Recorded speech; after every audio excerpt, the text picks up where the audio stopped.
Emergency period అయినా కూడా parliament లో అమెండ్మెంట్ అయిన యాక్ట్ ఉంటే అది వ్యాలిడ్, దాన్ని ఎవరు టచ్ చేయడానికి ఈవెన్ కోర్టు కూడా సాహసించేయదు, ఎత్తి చూపుతుంది. ఇది తప్పని చెప్పొచ్చు, కానీ అది పార్లమెంట్ యాక్ట్. అయితే మన సంబంధం ఇక్కడ 76లో నేను మెడిసిన్కి అప్లై చేసినప్పుడు నా అప్లికేషన్ రిజెక్ట్ అయింది. 70లో 1970 అది రిజెక్ట్ చేస్తూ దాని వెంబడి ఒక జియో పెట్టినారు. ఆ జియోలో ఏముందంటే, throughout the state of Andhra Pradesh Lambadis, Sugalis, Erukalas are in scheduled tribe list except in Telangana. అది జియో. అంటే తెలంగాణ తప్ప మిగతా జిల్లాల్లో సుగాలి, లంబాడి, అప్పుడు బంజారా లేదు, సుగాలి, లంబాడి, ఎరుకల, షెడ్యూల్డ్ ట్రైబ్స్ అనేది అప్పుడు నా అప్లికేషన్ వెంబడి జత చేసి, అందుకని నీ సీటు రిజెక్ట్ అయిందని చెప్పి పంపించినాను. మొత్తం జిల్లాలో అది మిగతా రాష్ట్రాన్ని కూడా చెప్తా. దీనికి కంటిన్యూషన్గా షెడ్యూల్డ్ ట్రైబ్స్గా మద్రాస్ ప్రెసిడెన్సీ బిఫోర్ 1956 మద్రాస్ ప్రెసిడెన్సీలో సుగాలీలు, ఎరుకలాసు మనం షెడ్యూల్డ్ ట్రైబ్స్. అదేవిధంగా మైసూర్ ప్రెసిడెన్సీ మద్రాస్ 56 కన్నా ముందు, అంటే 1950 మద్రాస్ ప్రెసిడెన్సీలో మనం షెడ్యూల్డ్ ట్రైబ్స్. అదేవిధంగా మైసూర్ ప్రెసిడెన్సీలో వీఆర్ ఇన్ లమాణి పేరుతో మనం షెడ్యూల్డ్ క్యాస్ట్. ఇప్పుడు 1950 మద్రాస్ ప్రెసిడెన్సీ.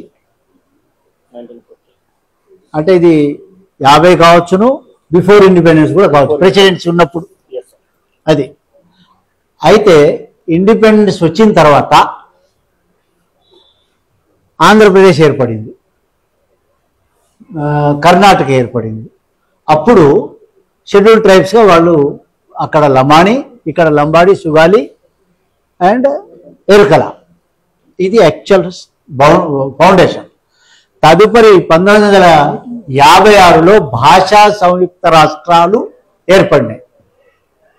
అప్పుడు ఏం చేసినారు, ఆంధ్ర వచ్చి తెలంగాణకు కలిసింది.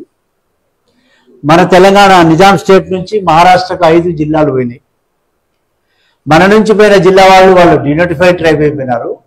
తర్వాత మన 76లో మన షెడ్యూల్డ్ ట్రైబ్ అనుకో, అది చెప్తా ఎట్లా.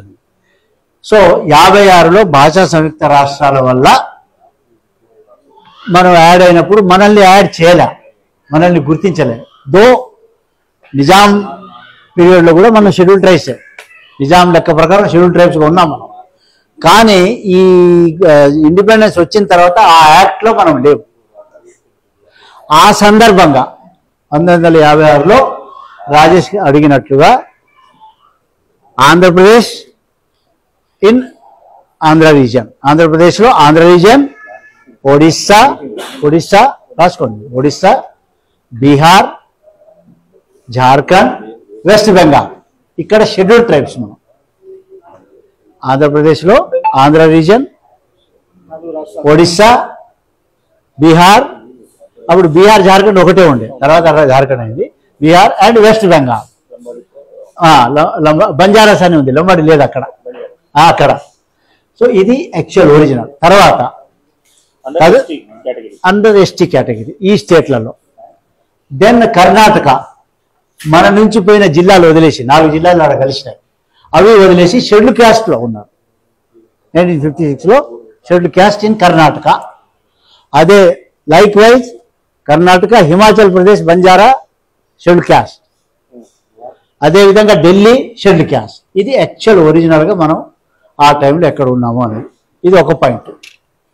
నెక్స్ట్ మన ఉపకులాలు ఉన్నాయి, బంజారాకు ఉపకులాలు ఉన్నాయి. దయచేసి ఎంత దశక్తం ఖ్యాల్ తమ సవార్ కామ్ అవచ్చు ఫ్యూచర్ ఉపకులాలు.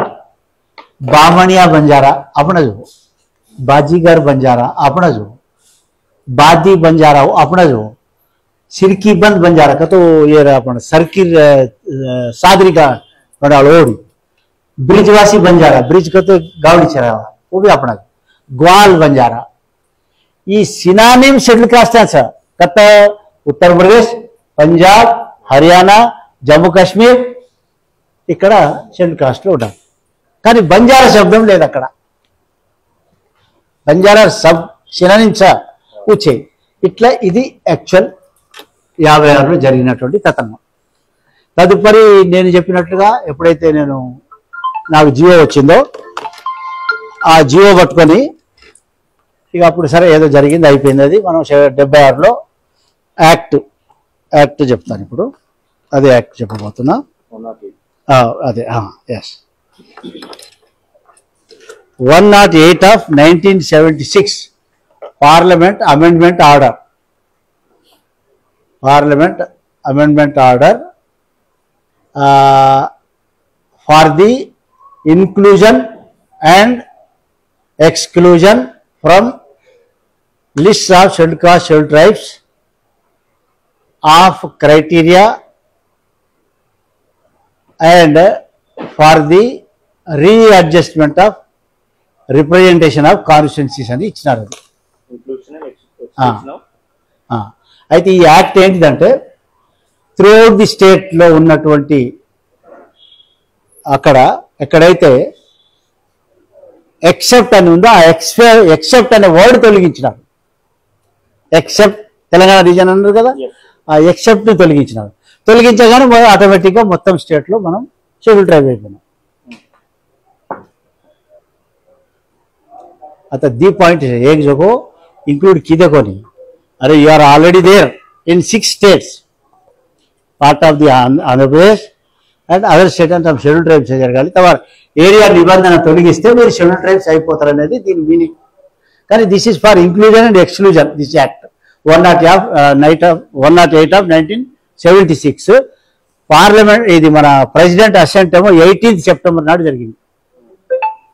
18th September 1976 ఆ రోజే క్యాబినెట్ డెసిషన్ కూడా తీసుకున్నారు. సాయంత్రం తీసుకొని తర్వాత ప్రెసిడెంట్కి పంపించినారు. ప్రెసిడెంట్ పంపిస్తే ఆయన అసెంట్ ఇచ్చినాడు. ప్రెసిడెంట్ అప్పుడు అసెంట్ ఇచ్చినాక గజెట్ ఇచ్చినాడు. 20 September గజెట్. ఇది gazette. So we have fully become scheduled tribes. అయితే 76లో మనం ట్రైబ్స్ అయితే జియో ఎప్పుడు వచ్చింది? 1976-7లో వచ్చింది. ఇదే అది ఎస్ ఇది యాక్ట్. దీంట్లో అంతా ఉంది చూడండి. అయితే జియో ఎప్పుడు వచ్చింది? 149-77. ఎందుకు వచ్చింది అంటే ఆ 6 నెలల్లో పాపులేషన్ లేదు, అప్పుడు తీయలే, సెన్సస్ జరగలే అని ఎస్టిమేటెడ్ పాపులేషన్ అంటారు దాన్ని. అంటే ప్రతి సంవత్సరం ఎంత పర్సెంటేజ్ పుట్టుతారు సస్తారు అనేది తీసినాడు. Percentage of statistic. దాని ప్రకారం అప్పుడు 2.5 ఉన్న రిజర్వేషన్ మనకు 4.5 అయింది. 2.5 ఉన్నది 4.5 అయింది. పుణ్యాత్ముడు ఎన్టీ రామారావు వల్ల 4.5 నుంచి తర్వాత 6.38 పెంచాం. ఇది యాక్చువల్ ఒరిజినల్. ఇక తదుపరి ఇప్పుడేమో తెలంగాణ వచ్చినాక ఆటోమేటిక్గా జనాభా పెరిగింది, మనకు 10 వచ్చింది. సో ఇది బ్యాక్గ్రౌండ్. సో యాక్ట్ ఉంది, ప్రెసిడెంట్ అసెంట్ ఉంది, పార్లమెంట్ బిల్లు పాస్ అయింది. That is untouchability. అస్పృశ్యత. అస్పృశ్యత ఉంటే షెడ్యూల్ క్యాస్ట్. షెడ్యూల్ ట్రైబ్ కావాలంటే 4 క్రైటీరియాస్ ఫుల్ఫిల్ చేయాలి. Number 1, to mingle with general society people, persons who feel shyness. આપણે જનરલી તાનો ગામમાં પેલા નાનકારે નથી કે ધરિયાને ભળા દેના, બામણે ભળા દેના, અરે એવું ધરિયા રે તન આનું કેલવ. દટ ઇઝ શાઇનેસ. સિગુપડમ અરે વલમરો મક્કામેરો. That is shine. That is one of the criteria general લીધે જકો. Number 2, distinct culture and tradition. Separate culture, tradition, secluded life. ఒక మనమే ఉంటుంది. આપણે પંચ જકો, તાંડવ પંચ, તાંડવ રામ, પંચમાં રામ, આપણે પોલીસ સ્ટેશન જાય ઉત્તર પંચાયત తోడ. That is secluded culture. ఇదన్నీ 3. 4వది ఇంపార్టెంట్, కోడు cultivation. That is shifting cultivation. Those who does shifting cultivation, they are also become scheduled tribe. They can also become scheduled tribes. దాన్ని వెంబడి అటాచ్ చేసినారు low percentage of literacy. So ఇది scheduled tribe కావడం. అట్లా మనం కొన్ని స్టేట్లలో ఇది ప్రొజెక్ట్ చేసినాము, కొన్ని స్టేట్లలో మనల్ని అన్టచబుల్గా చూసినారు, అందుకని మనం షెడ్యూల్ కాస్ట్ ఉన్నాం. That is the thing, right? ఇందులో ఏదన్నా మీరు అడిగితే. ఈరోజు మిత్రులందరూ జాతి కోసం నిరంతరం ఏదో సమస్య వచ్చినప్పుడు కాకుండా జాతికి నిరంతరం పనిచేస్తున్న ఉద్యమకారులు రావడం ఈ రౌండ్ టేబుల్కి ఒక అందాన్ని ఇచ్చిందని నేను భావిస్తా ఉన్నా. మరీ ముఖ్యంగా రవీంద్ర నాయక్ గారు ఆనాడు మనకు ఏదైతే తెలంగాణ ప్రాంతంలో లంబాడీలు, బంజారులు, ఆ గిరిజనులకు సంబంధించిన హక్కులు రావడానికి మూల పురుషుడైనటువంటి రవీంద్ర నాయక్ గారు రావడం మనందరి అదృష్టం. సోదరుడు సభాధ్యక్షులు హుసేన్ నాయక్ గారు మొట్టమొదటిసారి అధ్యక్షుడు అయి ఒక తన ప్రయత్నంగా ఈ జాతి మీద జరుగుతున్న దాడి, ఈ జాతి మీద జరుగుతున్నటువంటి అవమానాలు, కుట్రలు ఏదైతే ఉన్నాయో దాన్ని బహిర్గతం చేయాలి, సంఘాన్ని ఇండివిజువల్ కాకుండా అన్ని సంఘాలను ఒకే వేదిక మీదకి మన అభిప్రాయాన్ని పంచుకుంటే బాగుంటుందని ఒక మంచి ఆలోచన చేసిన మిత్రుడు హుసేన్ నాయక్ మీ అందరి తరఫున, నా తరఫున ప్రత్యేకమైనటువంటి శుభాకాంక్షలు, ధన్యవాదాలు కూడా తెలియజేస్తా ఉన్నా. మిత్రులారా, ఇప్పుడే గౌరవ రవీంద్ర నాయక్ గారు మనకు చెప్పినారు, చాలా మందికి అటు కోయ గోళ్లకు కూడా మనం పట్ల ఒక రకమైనటువంటి భావం ఉన్నది. ఈ మధ్యకాలంలో కేసులు వేసుకుంటా పోతున్నారు, హైకోర్టులో ఓడిపోయినారు, తర్వాత సుప్రీంకోర్టుకు పోయినారు. అందులో తెల్ల వెంకట్రావు గారు, స్వయం బాబురావు గారితో పాటు ఇంకో ఇద్దరు. సరే, తెల్ల వెంకట్రావు గారు భద్రాచలం శాసనసభ్యులుగా ప్రస్తుతం ఉన్నటువంటి విషయం మనకందరికి తెలుసు. సరే, అందరూ ఏదో రకమైనటువంటి పార్టీలు ఉండాలి, కానీ ఈ గిరిజన జాతుల మధ్యన పంచాయతీ పెట్టే పద్ధతుల్లో తెగల మధ్యన చిచ్చు పెట్టి లబ్ధి పొందాలనే పద్ధతుల్లో అడుగు వేయడమే చాలా బాధాకరం. గౌరవనీయులు ఐజీ జగన్నాథరావు గారిని వేదిక మీద రావాల్సిందిగా ఆహ్వానిస్తున్నాం. అదే మాదిరిగా ఆర్టీఐ కమిషనర్ శంకర్ గారిని కూడా వేదిక మీద రావాల్సిందిగా ఆహ్వానిస్తున్నాం. సార్ ఇట్లండి సార్. భారత రాజ్యాంగం అమలవుతున్న రోజుల్లో దీన్ని ముందు పెట్టేసినారు. మనకు వచ్చిన సమస్య ఏంది? దాని పరిశోషన్లో మన వాళ్ళు లేకపోవడము, మన లిపికి, మన చదువుకు సరైనటువంటి పద్ధతుల్లో పట్టు లేకపోవడము. స్వాతంత్ర ఉద్యమం ఒకవైపు వచ్చింది, ఆ నివేదిక తర్వాత మిలిటరీ పోరాటం, నిజాం మీద పోరాటం ఒకవైపు వచ్చింది, తదనంతరం ఒకే చోట జరిగింది. దీంతో ఏమైంది? 31లో జనాభా లెక్కలు జరుగుతాయి, 41లో జనాభా లెక్కలు జరిగినప్పుడు లంబాడీలు ఉంటారు ఎస్టీలలో, గిరిజనులలో. తర్వాత మిస్ అయినటువంటి పరిస్థితిని మనం ఈ సందర్భంగా చూడొచ్చు. ఆ 56 వచ్చినప్పుడు మనం గిరిజనులే కదా అని చెప్పేసి మనమందరం భావించుకున్నాం, పోయినారు. ఫస్ట్ జనరేషన్ లో జగన్నాథరావు గారు లాంటి వాళ్ళు, రవీంద్ర నాయక్ గారు లాంటి వాళ్ళు చదువుకొని సీట్ ఏదో గిరిజనులకు సంబంధించిన సీటు కావాలనుకున్నప్పుడు మేము ఎస్టీల కింద మాకు ఇవ్వండి అని అడిగినప్పుడు మీరు ఎస్టీలు కాదని రిజెక్ట్ చేస్తే, అయ్యో మేము ఎస్టీలం కాదా, మేము అట్టట్లే కాకుండా పోతామని జరిపినటువంటి పోరాటమే ఈనాడు మనకు ఏరియా రిస్ట్రిక్షన్ రిమూవల్ యాక్ట్ అని 108 1976 లో వారందరూ చేసినటువంటి పోరాటమే ఒక ఘోరం తొలగించి ఆనాడు క్యాబినెట్ తీర్మానం, రవీంద్ర నాయక్ గారు చెప్పినట్టు రాష్ట్రపతి ఆమోదము, గెజిట్, దేశవ్యాప్తంగా ఉన్నటువంటి అప్పటికే ప్రెసిడెన్షియల్ ఆర్డర్ గా ప్రెసిడెన్షియల్ కింద మద్రాస్ కింద ఉన్నటువంటి ఆంధ్రప్రదేశ్ లో లంబాడీలు ఎస్టీలుగా ఉండి ఉమ్మడి రాష్ట్రంగా ఏర్పడిన తర్వాత తెలంగాణలో లంబాడీలు నిజాంలో ఎస్టీలుగా గిరిజనులుగా ఉన్నటువంటి లంబాడీలకు ఎస్టీలు కాకుండా 20 సంవత్సరాలు ఈ తెలంగాణ ప్రాంతంలో లంబాడీలకు తీవ్ర అన్యాయం జరిగిందనే మాట వాస్తవాన్ని కూడా మనం ఈ సందర్భంగా నొక్కి చెప్పక తప్పదు. ఆ 20 సంవత్సరాల పోరాటం తర్వాత ఏరియా రిస్ట్రిక్షన్ రిమూవల్ యాక్ట్ కింద తొలగిస్తే మళ్ళా మనం ఎస్టీలుగా గుర్తించబడ్డాం. అయింది 2003 కూడా ఒక యాక్ట్ జరిగింది. 2003లో కూడా ఒక యాక్ట్ జరిగింది. దాంట్లో కూడా లంబాడీలు, బంజారాలు, సుగాలీలు ఎస్టీలే అని చెప్పేసి ఒక యాక్ట్ జరిగింది 2003లో. 1956లో ఆంధ్రప్రదేశ్లో ఉన్న మాదిరే అడాప్ట్ చేసుకున్నప్పుడు ఆటోమేటిక్గా ఇక్కడ మనం ఉండాలి, కానీ లేదు, అదే రిస్ట్రిక్షన్ యాక్ట్. ఇదంతా పోని 2014 విభజన చట్టంలో చాలా క్లియర్ గా పొందుపరిచింది 33 తెగలకు సంబంధించిన తెలంగాణ రాష్ట్రంలో 33 తెగలకు సంబంధించిన ఈ తెగలను 32 తెగలకు సంబంధించిన ఈ తెగలన్నీ కూడా గిరిజన తెగలకు సంబంధించినవి భారత పార్లమెంట్ లో తెలంగాణ బిల్లుతో పాటు మన బిల్లును కూడా ఆ రోజు ఆమోదించినటువంటి విషయాన్ని మన సందర్భంగా గుర్తిస్తున్నా.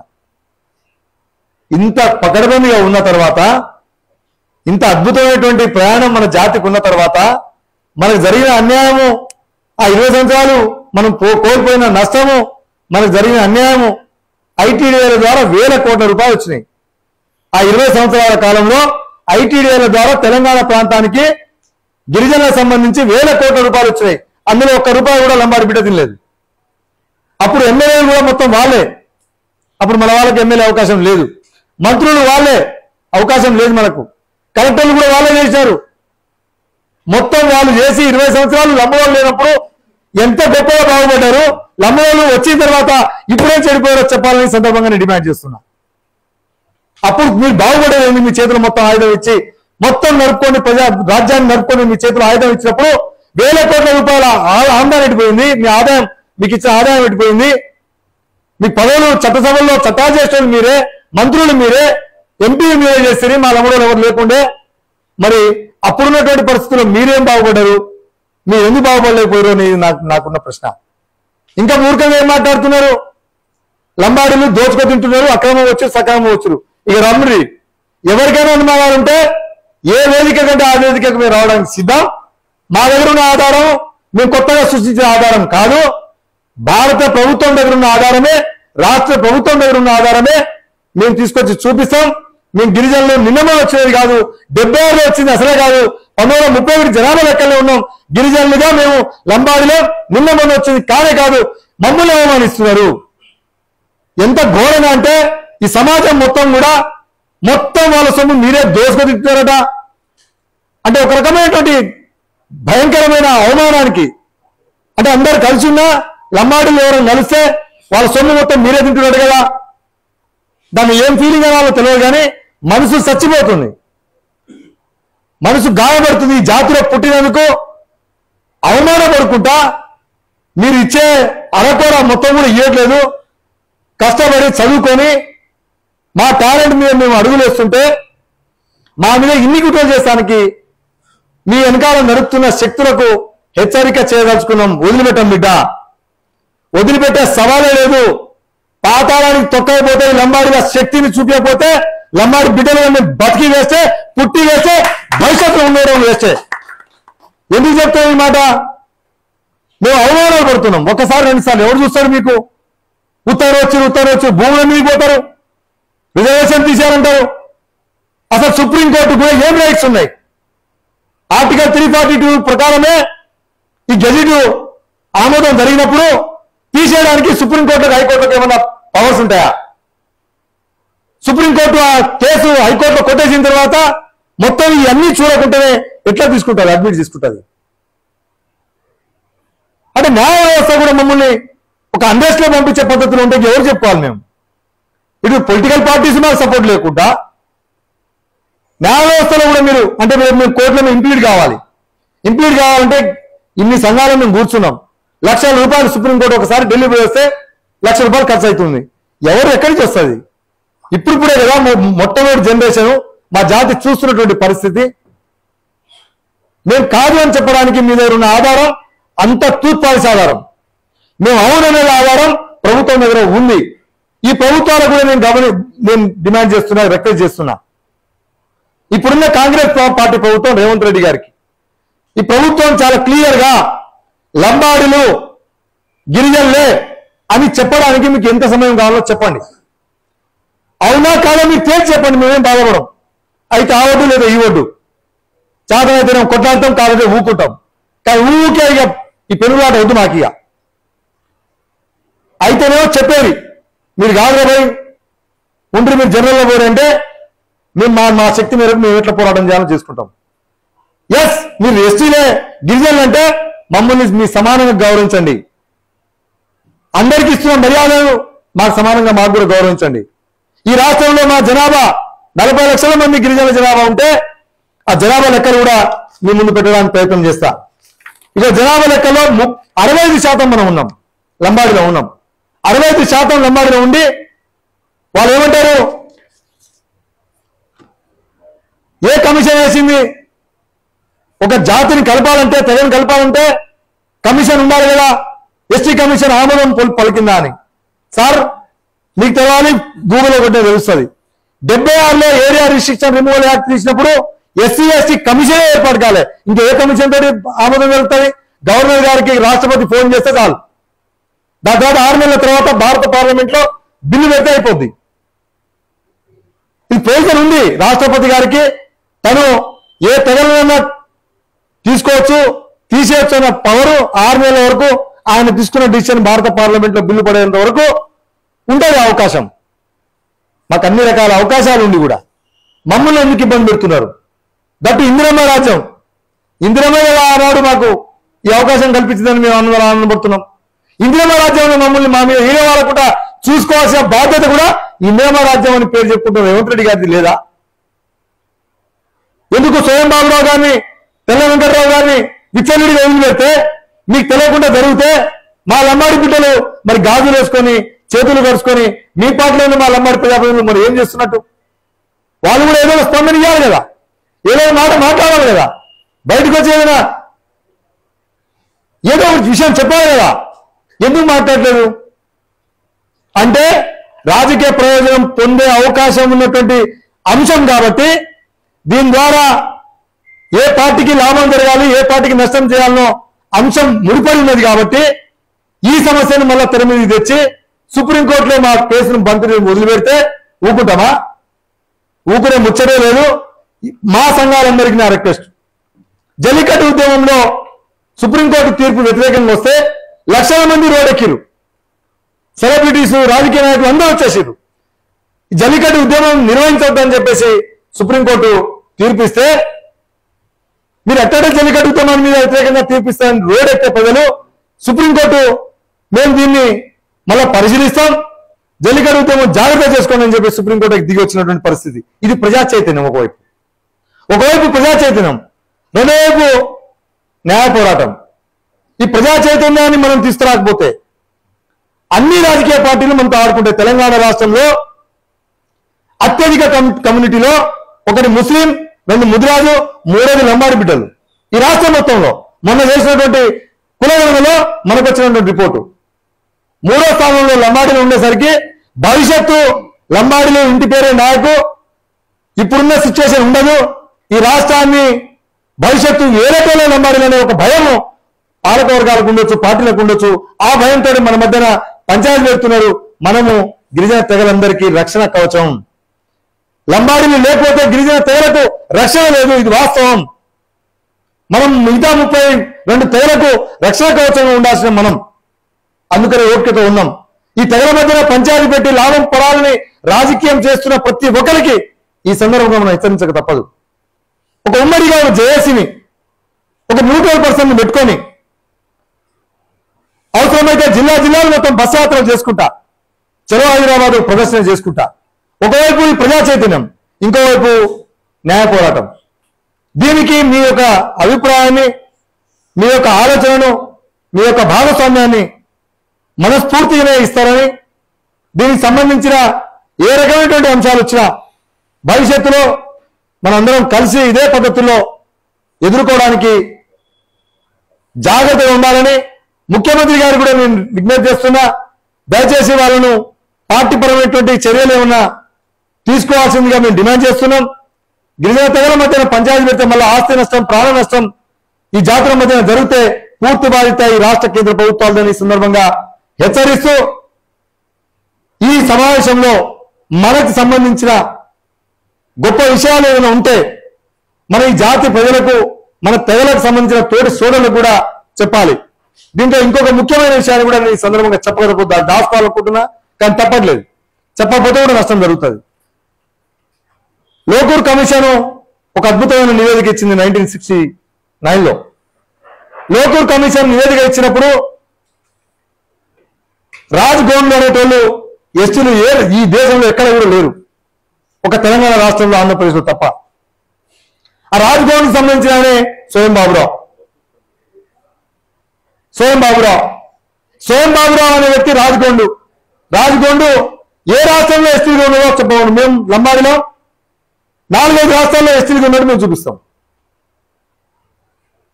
ఇంకో విషయం చెప్పాలి నేను, ఎంత దుర్మార్గం అంటే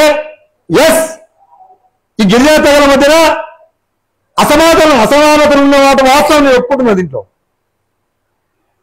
ఎక్కువ తెలుగువాడు ఎక్కువ తినవచ్చు, తెలుగు తక్కువ పాపం వెనకబడవచ్చు. అది మా తమ్ముడు అన్నైనా నేనైనా మా తమ్ముడైనా. నేను తెలుగులోని నేను బీటెక్ చేసిన, మా తమ్ముడు తెలుగు తక్కువ, చదువు రాదు, జ్ఞానం లేదు, వాడు 10th పాస్ అయ్యి వ్యవసాయం చేస్తుండు. వాడు ఆడమైతే నేను చూస్తూ ఊరుకోను, వాడిని కూడా బయటికి తీసుకురావాలని చూస్తా. ఇది మా నేచర్, ఇది మా కమ్యూనిటీ నేచర్. మా శివలాల్ మహారాజ్ చెప్పిండు, బుక్కేదిరైతేనే దానిగాలో తర్చేదిరైతేనే పాణి దేవుడాన్ని మా శివలాల్ మహారాజ్. ఆగదేవునికి అన్నం పెట్టమన్నాడు, ధూపైతే నీళ్ళు ఇవ్వమన్నాడు. ఈ లెక్కలు కూడా చూస్తే, ఈ గిరిజన తెగలకు సంబంధించిన 40 లక్షల మంది లెక్కలు చూస్తే అత్యధికంగా ఉద్యోగాలు పొందుతున్న కమ్యూనిటీ మన తెగల్లో ఎరకల కమ్యూనిటీ నెంబర్ 1 స్థానంలో ఉంది. ఎరకల కమ్యూనిటీ. నెంబర్ 2 గోల్డ్ ఉన్నారు. నెంబర్ 3 లంబాడీలు ఉన్నారు. మన జనాభా దామాష ప్రకారం లేము ఉద్యోగాల్లో. మరి మనమే ఎందుకు ఎక్కువ కనబడుతుంటే మనం 30 లక్షల మంది మొత్తం కలిపిన 10 లక్షల మంది. ఈ 30 లక్షల మందికి సరిపడే ఉద్యోగాలు ఈ రాష్ట్ర ప్రభుత్వంలో లేవు అనేది మీకు చాలా స్పష్టంగా చెప్పదలుచుకున్నా. ఇంకొక చాలా ముఖ్యమైన విషయం, తోట్లు, పరదాలు, నాయకుల సొమ్ము మొత్తం కూడా రాజ్గోండ్లు తింటున్న మాట వాస్తవం కాదా, ఎక్కడికంటే అక్కడికి నేను చర్చకు రెడీ, అన్ని ఆధారాలతో సహా తీసుకొస్తా. అదే గోడుగూడెంలో కూర్చున్నామా, నాయకగూడెంలో కూర్చున్నాం తెలుసుకుందాం. ఇప్పటికి కూడా వాళ్ళని అన్యాయం చేసి తోటలను, నాయకులను, పరదాలను అన్యాయం చేసి వాళ్ళ సొమ్ము మొత్తం కూడా, వాళ్ళకి కావాల్సిన వాటా మొత్తం కూడా వాళ్ళు లాక్కొని తింటుంటే వాళ్ళ మీద వాళ్ళకు అన్యాయం చేస్తున్న వాళ్ళ గురించి ఒక్కనాడని మాట్లాడని మీరు. నేను ఆనాడే చెప్పిన, ఈ పంచాయతీ వస్తున్నప్పుడు, ఈ పెద్ద పంచాయతీ పెడుతున్న కుట్రవాళ్ళను మనం గమనించండి, మనకు పెద్ద ప్రమాదం రాబోతుందని. ఆ ప్రమాదం ఏంది? జియో నెంబర్ 3. ఇంకోసారి గొడవ వచ్చింది, ఇంకోసారి పంచాయతీ వస్తుంది. ఈ పంచాయతీ రావడానికి ఇంకో పెద్ద ప్రమాదం ఈ గిరిజన తెగలు రాబోతుంది. అదేందో మనం పసిగట్టకపోతే, ఈ తెగల మధ్యన పంచాయతీ క్రియేట్ చేసి వాళ్ళు లాభం చేసుకొని ఒకవైపు కగారు పేరు మీద మొత్తం ఆదివాసులను, ప్రాణాలను మొత్తం నష్టం చేస్తుంటే దాని మీద మాట్లాడని వీళ్ళు, మొత్తం మన సంపదను దోచుకొని పోతుంటే మాట్లాడని వీళ్ళు, ఏజెన్సీ ప్రాంతంలో మనకు రావాల్సిన వాటా మీద మాట్లాడని వీళ్ళు, లంబాడీని మొత్తం దోచుకుంటున్నట్టుగా ఒక ప్రారంభం చేసి ఎవరో వేసినటువంటి క్లచ్లో వీళ్ళు పడి మనందరినీ కన్ఫ్యూజన్ లో పెట్టి ఇండస్ట్రీలో పంపించే ప్రయత్నం కుట్ర చేస్తున్న వాళ్లకు హెచ్చరించక తప్పదు. ఇది మాత్రం మానుకోండి. సుప్రీంకోర్టులో మేము ఎట్లా కాపాడుకోవాలి మా జాతిని? రిజర్వేషన్లో మా లంబాడి జాతి ఎస్టీ రిజర్వేషన్ నుంచి పోకుండా చూడాలనో మాకు తెలుసు బిడ్డ. మీ తాతల తరం కూడా కాదు, రాసి పెట్టుకోండి. ఈ జాతిని ఎస్టీ నుంచి తీసే శక్తి, ధైర్యం ఎవరికి లేదని కూడా ఈ సందర్భంగా హెచ్చరికలు జారీ చేస్తూ ఎట్లా కాపాడమో కూడా తెలుసు. దానికి ముందు పోదాం. ఈ సమాజానికి మీ ద్వారా, అందరి ద్వారా నేను విజ్ఞప్తి చేస్తున్నాం. ప్రతి సమావేశం ఒక పిలుపు, ఆ జాతిని ఎత్తుకొని, ఇది వర్గాలకు, కులాలకు, తెగలకు మన పంచాయతీ ఏముంటే మనం ఇంట్లో తీసుకుందాం, కానీ పిలుపునిచ్చినప్పుడు అందుకొని గొప్పగా తీసుకోవాల్సిందిగా మీకు అందరికీ విజ్ఞప్తి చేస్తూ, ఈ యొక్క నాకు సంబంధించిన నేను తీసినటువంటి అంశాల మీద మీ ముందు ఇచ్చినటువంటి అంశాల్లో ఏదైనా మీకు ఏమైనా అభ్యంతరాలు ఉంటే కూడా నాకు చెప్పొచ్చు. నేను కరెక్షన్ చేసుకోవడానికి ప్రయత్నం చేస్తాను. ఈ సందర్భంగా తెలియజేసుకుంటూ, ఇప్పుడు విద్యార్థి నాయకులు అందరు కూడా నా నమస్కారము. అసలు మనకి ఎందుకు ఇబ్బంది వస్తుందంటే సురేష్, మనకి ఎందుకు ఇబ్బంది వస్తుందంటే లేని ఒక వాస్తవాలని పబ్లిసిటీ చేయడం వల్ల మనకి ఇబ్బంది వస్తుంది. అవాస్తవాలని పబ్లిసిటీ చేసి, ఎందుకంటే మనది చాలా సెన్సిటివ్ కమ్యూనిటీ. ఎవరైనా ఏదైనా ఒక చిన్న మాట అంటే మనం బాధపడతాం. మనకి చాలా రకాలుగా అవమానాన్ని గురి చేస్తున్నందుకు మనం ఇక్కడ తెలుసుకోవాల్సిన విషయం ఏంటంటే, ఇవన్నీ కూడా చర్చ చేయడానికి కారణం, ఇప్పుడు సంజీవ్ గారు చాలా విషయాలు చెప్పినారు. దాంట్లో నేను మాట్లాడాలనుకున్న అన్ని మాట్లాడిస్తున్నాడు ఆయన. చెప్తా. అయితే ఎందుకు ఇప్పుడు ఇతను డేటా చెప్పినాడు, సంజీవ్ నాయక్ గారు డేటా చెప్పినాడు. ఎందుకంటే రేపు మనం వేరే వేరే మీటింగ్స్కి వెళ్తాము, వేరే వేరే సంఘాలు కూడా మీటింగ్స్ పెడతాయి, పొలిటికల్ పార్టీస్ కూడా మీటింగ్ పెడతాం, మనం కూడా ఇంట్లో చర్చిస్తాం, ఫ్రెండ్స్తో చర్చిస్తాం. అప్పుడు ఈ వాస్తవాలు అందరికీ తెలియాలి. వాస్తవాలు తెలియకనే మీకు ఒక చిన్న వాస్తవం చెప్తా. అసలు ఎక్కడ స్టార్ట్ అయింది గోండ్లంబాడి పంచాయతీ? మైగ్రేషన్, ఇల్లీగల్ మైగ్రేషన్ అవుతుంది మహారాష్ట్ర నుంచి అనే దగ్గర స్టార్ట్ అయింది. వాళ్ళ ఆర్గ్యుమెంట్ ఏంటి? వీళ్ళ జనాభా 1,38,000, 81లో జనాభా 11 లక్షలకు ఎట్లా పెరుగుతుంది అన్న దగ్గర కదా స్టార్ట్ అయింది.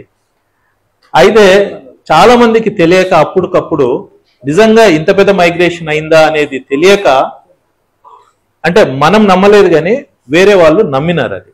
సో మనం దాన్ని అడ్రస్ చేయాలి. అంటే అది వాళ్ళు మాట్లాడింది అవాస్తవం. ఏది? ఒకేసారి 1981లో 11 లక్షలకు పెరిగింది అనేది అవాస్తవం. ఇప్పుడు సంజీవ్ నాయక్ గారు అదే చెప్పినారు. 1931లో ఎస్టీలలో ఉన్నాం నిజాం రాష్ట్రంలో, 1941లో ఎస్టీలో ఉన్నాం. అప్పుడు ఈ కుటుంబ నియంత్రణ అనేది లేదు. 2 లక్షల పైచీలకు 15,000 ఉన్న పాపులేషన్ 31లో 41కి వచ్చేసరికి 4 లక్షలు దాటి ఉన్నది. అప్పటిదాకా ఎస్టీ లిస్ట్ లో ఉంది కాబట్టి సెన్సెస్ డిపార్ట్మెంట్ ఏం చేస్తుందంటే కాన్స్టిట్యూషన్ పరంగా ఎస్సీ ఎస్టీల పాపులేషన్ మాత్రమే ఎన్యూమరేట్ చేస్తుంది, గణాంకాలు చేస్తుంది. బీసీల పాపులేషన్ చేయదు. అప్పుడు చేయదు, ఇప్పుడు కూడా చేయట్లేదు. ఇప్పుడు ఏదో చేస్తామని అంటున్నారు. ఒకవేళ బీసీ పాపులేషన్ కూడా ఎన్యూమరేషన్ చేసి ఉంటే 51, 61, 71లో మనం బీసీలలో ఉన్నాం కాబట్టి బీసీ పాపులేషన్ ఏ విధంగా పెరిగింది, 81లో బీసీ పాపులేషన్ ఏ విధంగా తగ్గింది అనేది చెప్పి ఉండేవాళ్ళం మనం. కానీ బీసీ పాపులేషన్ ఎన్యూమరేషన్ చేయకపోవడం వల్ల మనం ఎస్టీలో 41 వరకే ఉన్నాం.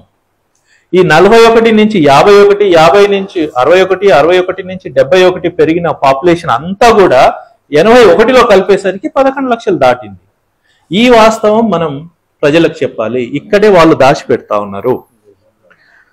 వాళ్ళు అంటే నేను చాలా వాళ్ళ వీడియోస్, సోషల్ మీడియాలో వీడియోస్ కానీ ఇట్లా రౌండ్ టేబుల్ సమావేశంలో వాళ్ళ ఆర్గ్యుమెంట్, ముఖ్యమైన ఆర్గ్యుమెంట్ ఇది, ఒకేసారి అట్లా పెరిగింది అనేది. సరే పెరిగింది అనుకుందాం, ఇంకో మాట కూడా చెప్తాను. ఆదిలాబాద్ లో కదా జరుగుతుంది మైగ్రేషన్ వాళ్ళ లెక్క ప్రకారం. మరి ఆదిలాబాద్ పాపులేషన్ 31, 41, 51, 61, 71 ఎంత పెరిగింది అనేది చూస్తే తెలిసిపోతుంది కదా. ఆదిలాబాద్ పాపులేషన్ నిజంగా కూడా ఒకేసారి 71 నుంచి 81లో 11 లక్షలు పెరిగిందా? ఆదిలాబాదే కదా మైగ్రేషన్, వేరే చోట ఎక్కడ మైగ్రేషన్ మాట్లాడతలేరు. ఒకవేళ ఆదిలాబాద్ లోనే అంటే ఆదిలాబాద్ టోటల్ పాపులేషన్ చూసుకుంటే తెలిసిపోతుంది. అంటే ఇవన్నీ ఫ్యాక్ట్స్ అనేది దాచిపెట్టి దీని వెనకాల ఏదో కుట్ర జరుగుతుంది అనేది మనం వాస్తవాలని అర్థం చేసుకోవాల్సింది వస్తుంది. అయితే ఇది ఎప్పుడు లేదు, తెలంగాణ రాష్ట్రం వచ్చేదాకా ఈ సమస్య లేదు. తెలంగాణ రాష్ట్రం వచ్చిన తర్వాత సమస్య ఏర్పడింది. మనం కొంచెం లోతుగా రీసెర్చ్ చేయాల్సిన అవసరం ఉంది. ఎందుకు ఈ సమస్య ఏర్పడింది? నిజంగా సంజీవ్ గారు ఇంతకుముందు మాట్లాడుతూ ట్రైబల్ జనాభా పెరుగుతూ ఉన్నది.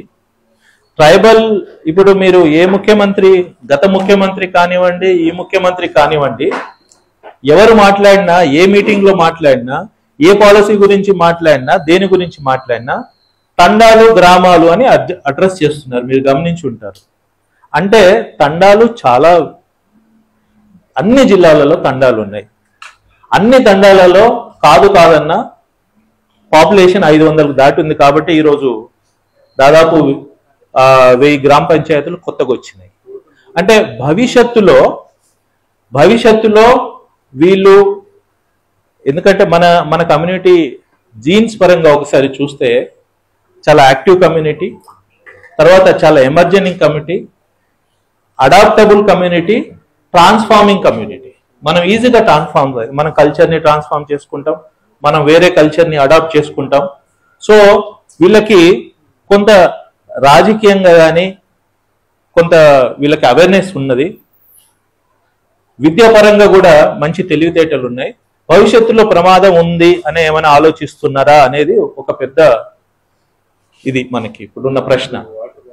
ఆ రోజు గత ప్రభుత్వంలో ఒక ప్రాబ్లం వచ్చింది. ఆ ప్రాబ్లంని మనము ఏదో ఒక విధంగా ఓవర్కమ్ అయినాం. అయితే చాలా సందర్భాల్లో నేను యూనిటీ గురించి మాట్లాడతాను. మన దాంట్లో అనేక అవాస్తవాలు ఈ రిజర్వేషన్ల పట్ల జరుగుతున్నటువంటి వాటన్నిటి మీద చర్చించడానికి చాలా మంది మేధావులు, వివిధ సంఘాల నాయకులు కూడా వచ్చారు. వాళ్ళందరికీ తెలంగాణ గిరిజన సంఘం నుంచి వాళ్ళందరికీ ధన్యవాదాలు తెలియజేస్తూ, చాలా మంది మన ప్రొఫెసర్ గారు, అదేవిధంగా సంజీవ్ నాయక్ గారు చాలా విషయాలు చెప్పారు. చాలా మంది పెద్దలు కూడా ఉన్నారు. నేను ఎక్కువసేపు టైం తీసుకోను, ఎందుకంటే అందరూ నాయకులే ఉన్నారు ఇక్కడ. అందుకోసం 2-3 నిమిషాలు మాట్లాడతాను. ఈరోజు నేను లోతుల్లోకి వెళ్ళను. 76 నుంచే ఇప్పుడు నేను 1950 గెజిట్, 56 గెజిట్, 76 గెజిట్ రెండు చూసా. 56 గెజిట్లో సుగాలి, బ్రాకెట్లో లంబాడి గెజిట్లోనే ఉంది. 76లో సుగాలి బ్రాకెట్ తీసేశారు, లంబాడి కావాల్సింటే మీరు దాంట్లో చూడండి. నేను దాని నుంచే లీగల్ గా నేను మాట్లాడదలుచుకున్నాను. దీంట్లో ఏం తప్పు ఉంది? ఇందులో ఏం తప్పు లేదు. ఎక్కడే కానీ ఇది ఫాల్స్ గా కానీ ఆర్గ్యుమెంట్స్ ఎందుకని వస్తుంది అని చూస్తే కేవలం కొంత రాజకీయ నిరుద్యోగులు ఈరోజు కావాలని కేసుల పేరుతో ఎదుటి తెగల్ని బదనాం చేసే పద్ధతుల్లో ఒక ఎజెండాని ప్రాపగాండా చేసే పద్ధతిలో జరుగుతుంది. దీన్ని మేము తీవ్రంగా ఖండిస్తున్నాం. తెలంగాణ గిరిజన సంఘం మొదటి నుంచి గిరిజనుల ఐక్యంగా గిరిజన హక్కుల మీద, గిరిజనులకు ఉన్నటువంటి చట్టాలు, రాజ్యాంగం కల్పించిన హక్కుల మీద మొదటి నుంచి రాజీ లేని పోరాటాలు నిర్వహిస్తా ఉన్నది. ఇదే క్రమంలో గిరిజన తెగలు ఐక్యంగా ఉండాలి. రాజ్యాంగం కల్పించిన హక్కులు అందరూ ఉపయోగించుకోవాలి, అందరూ అభివృద్ధి కావాలి, ఆ రకంగా పాలక వర్గాలు ఉండాలనేది చేస్తున్న క్రమంలో కొంతమంది ఇప్పుడు ఇదే కాదు, ప్రతి 50 ఏళ్ళు అవుతుంది రిజర్వేషన్లు అనుభవించి, లంబాడీలు ఎస్టీ జాబితాలో చేర్చి 50 ఏళ్ళు అవుతుంది. మరి 50 ఏళ్ళైనా మీరు ఎస్టీలు కాదండి. అసలు ఒక్కడు వీడియోలు మాట్లాడి విద్వేష ప్రసంగాలు, అసలు వాళ్ళకి బేస్లెస్, అసలు ఏమి అవగాహన లేని వీడియోలు చేస్తా ఉన్నారు. మరి ఏం అవగాహన ఉందో? అసలు మేము వీళ్ళని ఎస్టీలుగా గుర్తించట్లేదు, వాళ్ళు రిజర్వేషన్ అని మేము అనట్లేదు, ఎస్టీలుగా కూడా గుర్తించట్లేదు మేము. అట్లా ఏం మాట్లాడుతున్నారు ఏంటి అనేది చూస్తే ఇది ఏమీ లేదు. సుప్రీం కోర్టు కాదు, ఏ కోర్టుకి వెళ్ళినా కూడా, ఏ న్యాయస్థానం కూడా లంబాడీల్ని ఎస్టీ జాబితా నుంచి తీసేసే శక్తి లేదు, ఏమాత్రం లేదనేది నేను ధైర్యంగా చెప్తున్నా. లేదు.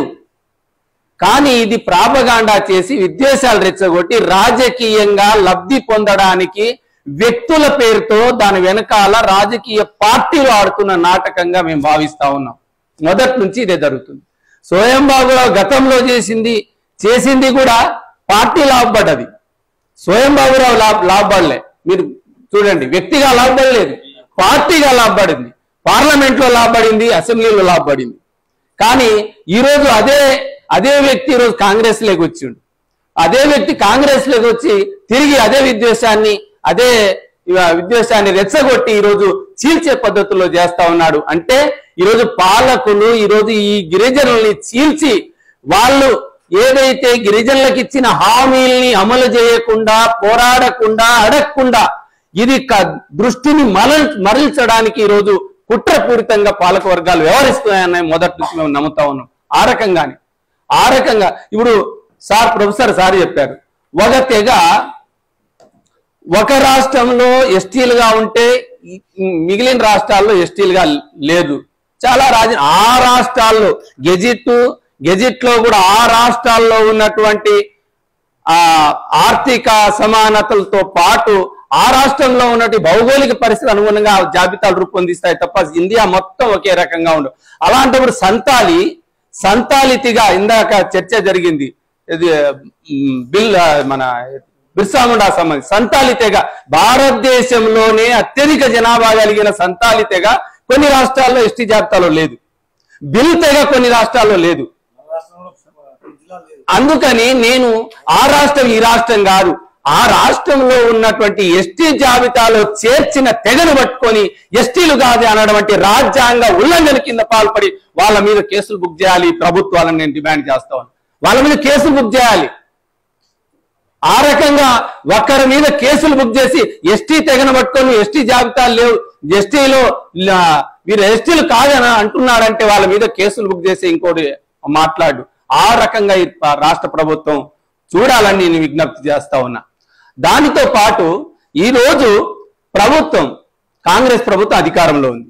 మరి ఎందుకని ఇంత ప్రాపగాండా జరుగుతుంది, ఇంత విద్వేష ప్రసంగాలు చేస్తా ఉన్నారు? ఈరోజు లంబాడీల్ని అవమానం చేసే పద్ధతుల్లో ఇంత తీవ్రంగా దాడి జరుగుతుంటే మరి ప్రభుత్వం నుంచి ఒక్క ప్రకటన ఎందుకు, మాకు సంబంధం లేదు వాళ్ళు వ్యక్తిగతం అని ఎందుకు ప్రకటన చేయట్లేదు రాష్ట్ర ప్రభుత్వం? నేను అడుగుతా ఉన్నా. ఎందుకు చేయట్లేదు అంటే కావాలని ఈ ప్రభుత్వం జరగని చర్చ, వీళ్ళు కొట్టుకొని రావని, వీళ్ళు విడిపోని చీల్చి ఈరోజు మనం ఎజెండా పద్ధతుల్లో అమలు చేస్తామని అనుకుంటున్నారా? అదే జరుగుతుంది ఈరోజు ఈ పార్టీ ప్రభుత్వం. ఆ రకంగానే ఏమైనా జరగని సంబంధం లేదు, వాళ్ళు ఏమైనా చేసుకునే పద్ధతుల్లో చేస్తుందా? కాంగ్రెస్ పార్టీ తక్షణం స్పందించాలి. ఈ విద్వేష ప్రసంగాల్ని కోర్టులో వెళ్ళకపోవడం వాళ్ళ ఇష్టం, మాకు సంబంధం లేదని తక్షణ ప్రకటన ఇవ్వాలి. రాష్ట్ర కాంగ్రెస్ పార్టీ తక్షణ ప్రకటన ఇవ్వాలి, లేకపోతే తీవ్రమైనటువంటి పరిణామాలు ఉంటాయని మనం హెచ్చరించాలి. మన డిఫెన్స్ లో ఆట ఆడవద్దు. ఎప్పుడు డిఫెన్స్ అవసరమే లేదు, మనం లోతుల్లో కూడా వెళ్ళాల్సిన అవసరం లేదు. అసలు రాజ్భవన్ వాళ్ళు వీళ్ళు ఇప్పుడు ఆ రకంగా అవసరమే లేదు, డిఫెన్స్ ఆడాల్సిన అవసరం లేదు. బాజాప్తా రాజ్యాంగం కల్పించిన హక్కు తీసేయడానికి డిమాండ్ చేసే హక్కు ఎవరికి లేదని మనం ముందుండి పోరాడాలని ఆ రకంగా తెలంగాణ గిరిజన సంఘం కొట్లాడుతుంది. ఆ రకంగా ఈ రకమైనటువంటి మేము వ్యక్తుల మీద పోరాటానికి వ్యతిరేకం. నువ్వు దొంగ అంటే నువ్వు లంగా అనే పద్ధతుల్లో కాకుండా ఇది విధాన రాజకీయ పార్టీలు ఆడుతున్న నాటకంగా చూసి తెలంగాణ ఉద్యమం కూడా తెలంగాణ సెపరేట్ తెలంగాణ కావాలని ఒక్కటే కాదు, నిధులు నియామకాలు త్యాగలైతే పోరాటం చేసిందే తెలంగాణ హక్కు సాధించి. ఈ పోరాటం కూడా ఏదైతే లంబాడీలు ఎస్టీ తొలగించాలని చేస్తా ఉన్నారు, అదే కాదు పాలక వర్గాలు గిరిజనులకు ఇచ్చిన హామీలను కూడా అమలు చేయకుండా ఉండేందుకే కుట్రపూరితంగా ఈ రకంగా డివైడ్ అండ్ పాలసీ చేస్తున్నారు అనే ట్యాగ్ లైన్ తో మనం ముందుకెళ్తే తప్పకుండా ఈ ప్రభుత్వాల మీద పోరాటం చేయాలి, వ్యక్తుల మీద కాదు, ప్రభుత్వాల మీద పోరాటం చేయాలి. ఈరోజు బీజేపీ ఆనాడు ఆ రకంగా చేసింది, ఈరోజు కాంగ్రెస్ పార్టీ కూడా ఆ రకంగా చేస్తుందనే అనుమానాలు గిరిజనుల్లో ఎందుకంటే ఇప్పటి వరకు గిరిజన శాఖకు మంత్రి లేడు. నేను 25 ఏళ్ల గిరిజన ఉద్యమంలో ఉన్నా, ఇంత దుర్మార్గమైన పరిస్థితి ఎప్పుడూ లేదు. వెళ్దాం మాసప్ ట్యాంక్ గిరిజన శాఖ కార్యాలయానికి ఏం అమలు అవుతున్నాయి? ఒక్క సింగిల్ బెస్ట్ అవైలబుల్ స్కీమ్ కి 50 కోట్ల రూపాయల నిధులు ఇవ్వడానికి 2 సంవత్సరాలు పట్టింది. ఇప్పటి వరకు ఒక్క రూపాయి ఇవ్వట్లేదు ఈ ప్రభుత్వం వచ్చినప్పటి నుంచి. కమిషనర్ లేడు, గిరిజన ప్రిన్సిపల్ సెక్రటరీకే 2 బాధ్యతలు. ఆయన ఎక్కడు సెక్రటరియట్ లో ఉంటాడో అక్కడ ఉంటాడో తెలియదు. ఈరోజు గురుకులాల పరిస్థితి, సీట్లు సక్రమంగా ఇచ్చే పరిస్థితి లేదు. ఈరోజు గిరిజన శాఖలో అవినీతి అక్రమాలు కోట్ల రూపాయలు జరుగుతున్న విచారణ లేదు. ఇంత దుర్మార్గంగా ఇప్పుడు సోషల్ ఇంజనీరింగ్ బీజేపీ రాష్ట్రపతిని ముర్మును చేసిన తర్వాత అటవీ హక్కుల సంరక్షణ చట్టం 2023 తెచ్చి 10 కోట్ల మంది ఆదివాసీ గిరిజనుల అడవుల నుండి వెళ్ళగొట్టే కార్యక్రమం చేస్తుంది. ఇప్పుడు తెలంగాణలో కాంగ్రెస్ కూడా సీతక్కను చూయించి సీతక్క గిరిజన మంత్రి ఇచ్చిన అనే పేరుతో గిరిజన శాఖకి ఇప్పటి వరకు మంత్రిని కేటాయించకుండా, మరి సామాజిక న్యాయం మా రక్తంలోనే ఉంది కాంగ్రెస్ పార్టీ అని చెప్తుంది సామాజిక న్యాయం. మరి ఏం సామాజిక న్యాయం? మీరు చిన్న పర్సెంటేజ్ ఉన్న కులాలకి 4 మంత్రి పదవులు ఇస్తారు. మరి 10% ఈ రాష్ట్రంలో ఉన్నటువంటి గిరిజనులకి 1 మంత్రి పదవి ఇవ్వడం ఏంటి? గిరిజన శాఖకు మంత్రి పదవి ఇవ్వకపోవడం ఏంటి? గిరిజన శాఖ రాజ్యాంగ హక్కులతో కూడుకున్నది, ఇతర శాఖల్లో కాదు. ఇందులో రాజ్యాంగ హక్కులు ఇమిడి ఉన్నాయి, ఇందులో గిరిజన ఆత్మ గౌరవం ఇమిడి ఉంది. మరి ఎందుకని గిరిజన శాఖకు మంత్రి ఏర్పాటు చేయరు? మరి ఏర్పాటు చేస్తామని కూడా ప్రకటన ఇవ్వట్లేదు. సీతక్కను చూపిస్తా ఉన్నారు. మరి ఏం సమీక్షలు చేస్తా ఉన్నారు? గిరిజన అభివృద్ధి మొత్తం గత 2 సంవత్సరాలుగా ఈరోజు ఏమీ జరగట్లేదు. అది ఈ విషయాలన్నింటినీ అడుగుతారని ఇప్పుడు చెవెళ్ళ డిక్లరేషన్ 15 హామీలు ఇచ్చారు. కుటుంబానికి 12 లక్షలు ఇస్తామన్నారు. ప్రతి తాండా కూడా గిరిజన పంచాయతీ 25 లక్షలు ఇస్తామన్నారు. 15 రకాల ఈ హామీలన్నీ అడుగుతారు, ఈ పోరాటం చేస్తారనే పేరుతో ఈరోజు డైవర్ట్ చేయడానికే ఈ కుంపటి లేపారు. ఆ రకంగా చూడాలి. ఈ ప్రభుత్వాన్ని నిలదీయాలి. ఎవరైతే కాంగ్రెస్ మీద వ్యతిరేకత కాదు, ఎవరు అధికారంలో ఉంటే ఈ కుంపటిని చల్లార్చే బాధ్యత ప్రభుత్వం తీసుకోవాలి. ఆ రకంగా ప్రభుత్వం చేయాలి. చివరిగా ఈ ప్రభుత్వం సుప్రీంకోర్టులో ఏదైతే కేసు వేశారో, గతంలో జీవో నంబర్ 3 సంబంధించి సరిగా వాదించకపోవడం వల్ల, సరిగా లాయర్ పెట్టకపోవడం వల్ల జీవో నంబర్ 3 సుప్రీంకోర్టు కొట్టేసింది. ఈ ప్రభుత్వం కూడా ఆ రకమైనటువంటి కపట నాటకం ప్రదర్శించి సరిగా మంచి లాయర్లను పెట్టి సుప్రీంకోర్టులో సక్రమంగా వాదించకపోతే తీవ్ర పరిణామాలు ఉంటాయని ప్రభుత్వం ముందు ఒత్తిడి తీసుకురావాలి. ఆ రకంగా ఇటు న్యాయస్థానంలో ప్రభుత్వం బలంగా తమ వాదన వినిపించేందుకు లాయర్లు పెట్టాలి. అదేవిధంగా ఈ విద్వేషాన్ని రెచ్చగొడుతున్నటువంటి గిరిజన నాయకుల్ని ఏదైతే కేసు వేసి వీడియోలు చేసి ఆత్మగౌరవాన్ని, లంబాడీల ఆత్మగౌరవాన్ని కించపరుస్తూ అవమానపరుస్తున్నారో వాళ్ళ మీద తక్షణం చర్యలు తీసుకోవాలి. తక్షణం కాంగ్రెస్ పార్టీ స్పష్టమైన ప్రకటన మాకు సంబంధం లేదు అని ఇవ్వాలి. ఆ రకంగా మనం డిమాండ్ చేస్తూ ముందుకు వెళ్ళాలి. ఆ డిమాండ్ లో తెలంగాణ గిరిజన సంఘం కూడా శక్తి మేరకు పాల్గొంటుందని తెలియజేస్తూ సెలవు తీసుకుంటాం. అందరి పేరు తీసుకోవడానికి ముఖ్య కారణం వివిధ సంఘాలు వివిధ రకాలైనటువంటి ఉద్యమాలలో పనిచేసే అనుభవం ఉన్నటువంటి, కనీసం ఒక 15 ఏళ్లుగా, నేను 2009 నుంచి చూస్తున్నా హైదరాబాద్ లో, ఇప్పటికీ 15-16 ఏళ్లుగా చూస్తున్నా. ఇక్కడ ఉన్నటువంటి వాళ్ళు, కనీసం ఇక్కడ ఉన్నటువంటి ప్రతి ఒక్కరూ తెలంగాణ ఉద్యమంతో, గిరిజన ఉద్యమంతో ఒక పేగు సంబంధం ఉన్నటువంటి వ్యక్తులే ఉన్నారు. సాయుధ పోరాటంలో ఆయుధం పట్టుకొని నడిచినటువంటి జాటో ఠాణే నాయక్ గారి వారసత్వంగా ఆ రోజు రైతాంగ సాయుధ పోరాటంలో మసలేటి ఎడ్లు కట్టుకొని అనేకమైనటువంటి పొలాలలో పొలం దున్నుకుంటా చనిపోయినటువంటి దొడ్డి కొమరయ్య, చాకలైలమ్మ పోరాటానికి వెన్నుదన్నుగా నిలిచినటువంటి జాటో ఠాణే నాయక్ గారి కుటుంబం, జాటో పూనిబాయి యొక్క త్యాగం ఈ మట్టిలో ఉన్నది మిత్రులారా. అంటే 1950s లోనే ఆ రోజు కొమరం భీమ్ ఏ విధంగా అయితే అక్కడ నిజాం వ్యతిరేకంగా పోరాడిండో, రైతాంగ సాయుధ పోరాటంలో అంతకు ముందే ఇక్కడ బంజారా బిడ్డలు ఓరుగల్లు పోరు వేదికగా పోరాటం చేసిన చరిత్ర ఉన్నది.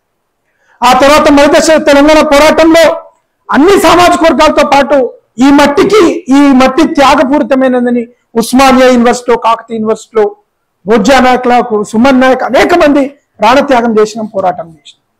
కానీ తెలంగాణ రాష్ట్రం వచ్చినాక ఆ రోజు 10 ఏళ్ళు ప్రభుత్వంలో ఉన్నప్పుడు పాలకులు చేసిన కుట్రలకు ఆ రోజు మనం సమాధానం సరూర్ నగర్ వేదికగా చెప్పినాం.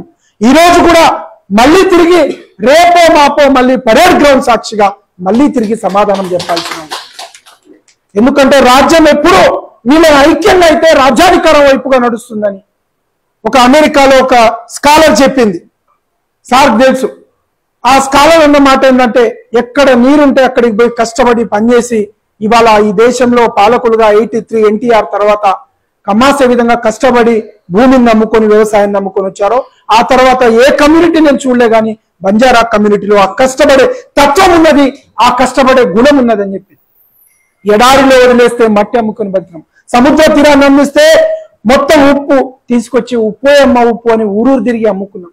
ఆఖరికి అడవిలో వదిలేస్తే కట్టెలు అమ్ముకొని బతికినాం. కష్టపడే జాతే తప్ప దోచుకునే చరిత్ర లేనటువంటి జాతి బంజారా లంబాడి జాతి. ఎక్కడున్నా ఆ ప్రాంతం విముక్తి కోసం పోరాడినాం. ఆ రోజు నాడు బ్రిటిష్ వాళ్ళు వచ్చి ఈ దేశంలో స్వతంత్రం కోసం పోరాడుతున్నారంటే, ఆ రోజు వినాయకుని బొమ్మలు పెట్టుకొని బాలగంగాధర్ తిలక్ ఆ రోజు బెంగాల్లో మొదలుపెట్టిన ఈ గల్లీలలో వచ్చిన వినాయకుడిని తిలక్ ఆ రోజు స్వతంత్ర పోరాటానికి ఎట్లయితే ఉపయోగించిండో, అటువంటి పోరాటం ఎడారిలో మొదలు పెడితే క్రిమినల్ ట్రైబ్స్ అని బ్రిటిష్ వారు మన మీద, క్రిమినల్ ట్రైబ్స్ వీళ్ళు ఈ దేశ స్వతంత్రాన్ని కోరుకుంటారు అని చెప్పి ఈ మట్టి కోసం, ఈ దేశం కోసం నిజమైన నిక్కాసైన భారతీయులు, నిక్కాసైనటువంటి ఈ మట్టి విముక్తిని కోరుకొని ఆ రోజు 1857 సిపాయి తిరుగుబాటు కంటే ముందే ఈ దేశ విముక్తిని కోరుకున్న నిజమైన నిక్కాసైన దేశభక్తులు లంబాడి బిడ్డల సోదరులు. ఈ చరిత్రనంతా పక్కదారి పట్టించి కలిసిన వాడికల్లా మీకు అమెండ్మెంట్ లేదట, గెజిట్ లేదట, దొడ్డిదారిని వచ్చిరట, వలస వచ్చిరట, మహారాష్ట్ర నుంచి వచ్చిరట, కర్ణాటక నుంచి వచ్చిరట. ఈ రకమైనటువంటి ప్రాపకండ చాలా మంది మీడియాలో ఉన్న సోదరులతో కూడా మాట్లాడుతూ ఉంటే, ముఖ్యంగా బీసీ, ఓసీ, ఇతర ఎస్సీ, మాలా మాదిగలలో జరిగిన ఎస్సీ వర్గీకరణను ఉదాహరించుకొని చెప్తున్నారు.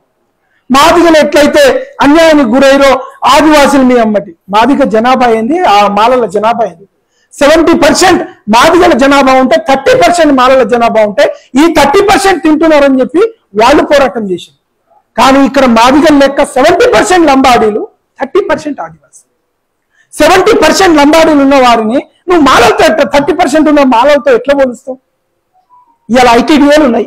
ఐటీడీఏల కింద అమరాబాద్ కానీ, ఇవాళ మనల్లూరు కానీ, ఏటూరు నాగారం కానీ, భద్రాచలం ఐటీడీఏల కింద బంజారాలకు ఎన్ని ఉద్యోగాలు వచ్చినాయి?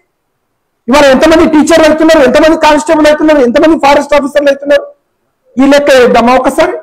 అన్నీ కాదన్నా, నేను ఒకటే మాట చెప్తున్నా. ఇవాళ ఛత్తీస్గఢ్ లో, జార్ఖండ్ లో లంబాడీలు లేరు. ఆదివాసులు ఎందుకు డెవలప్ అవుతలేరు? తెలంగాణలో లంబాడీల వల్ల ఆదివాసులు డెవలప్ కావట్లేదు అని మాట్లాడు.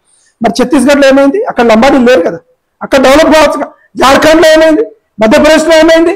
20% రిజర్వేషన్ ఉంది కదా మధ్యప్రదేశ్ లో. మహారాష్ట్రలో ఇలా అనేకమైనటువంటి ఈ పాలకులు చేసే పాపాలకు, పాలకులు చేయని అభివృద్ధి కుట్రలకు, దళారుల మధ్య దళారులు తయారై ఎవరో రాజుగుండని వాళ్ళు వచ్చి తిన్న వారికి దేశంలో ఐఏఎస్ ఐపీఎస్ లలో మీరున్నారంటే ఐఏఎస్ ఐపీఎస్ మీతో పోటీ పడుతున్నా? మీనా కమ్యూనిటీ ఉంది. ఇవాళ ఎంతమంది ఐఏఎస్ ఐపీఎస్ అవుతారు? ఇవాళ నార్త్ ఈస్ట్ స్టేట్లలో వాళ్ళ మదర్ టంగే ఇంగ్లీష్ లాంగ్వేజ్. ఇవాళ మనం లంబాడీ లాంగ్వేజ్ నేర్చుకొని, అక్కడ నుంచి హిందీ నేర్చుకొని, ఇంగ్లీష్ నేర్చుకొని పోటీ పడాలంటే మొదటి జనరేషన్ ఎంత కష్టం ఉంటుంది? అటువంటి పరిస్థితిలో ఎవరో అరకొర చదువుకొని వస్తే మీరు ఉద్యోగాలు సంపాదించారంటే ఐఏఎస్ ఐపీఎస్ అనేది ఎవరితో పోటీ పడేది, ఎట్లా వస్తాయి అనేది తెలియదా? కాబట్టి ఇవాళ నేనేమంటున్నా అంటే రిజర్వేషన్ కంటే కూడా ఎక్కువ మన ఆత్మగౌరవాన్ని దెబ్బతీసే కుట్ర చేస్తున్నారు. రాజకీయంగా బంజారా కమ్యూనిటీ ఇంకొక 10 ఏళ్లలో ఈ రాష్ట్రానికి ముఖ్యమంత్రి అయ్యే అవకాశం ఉన్నది.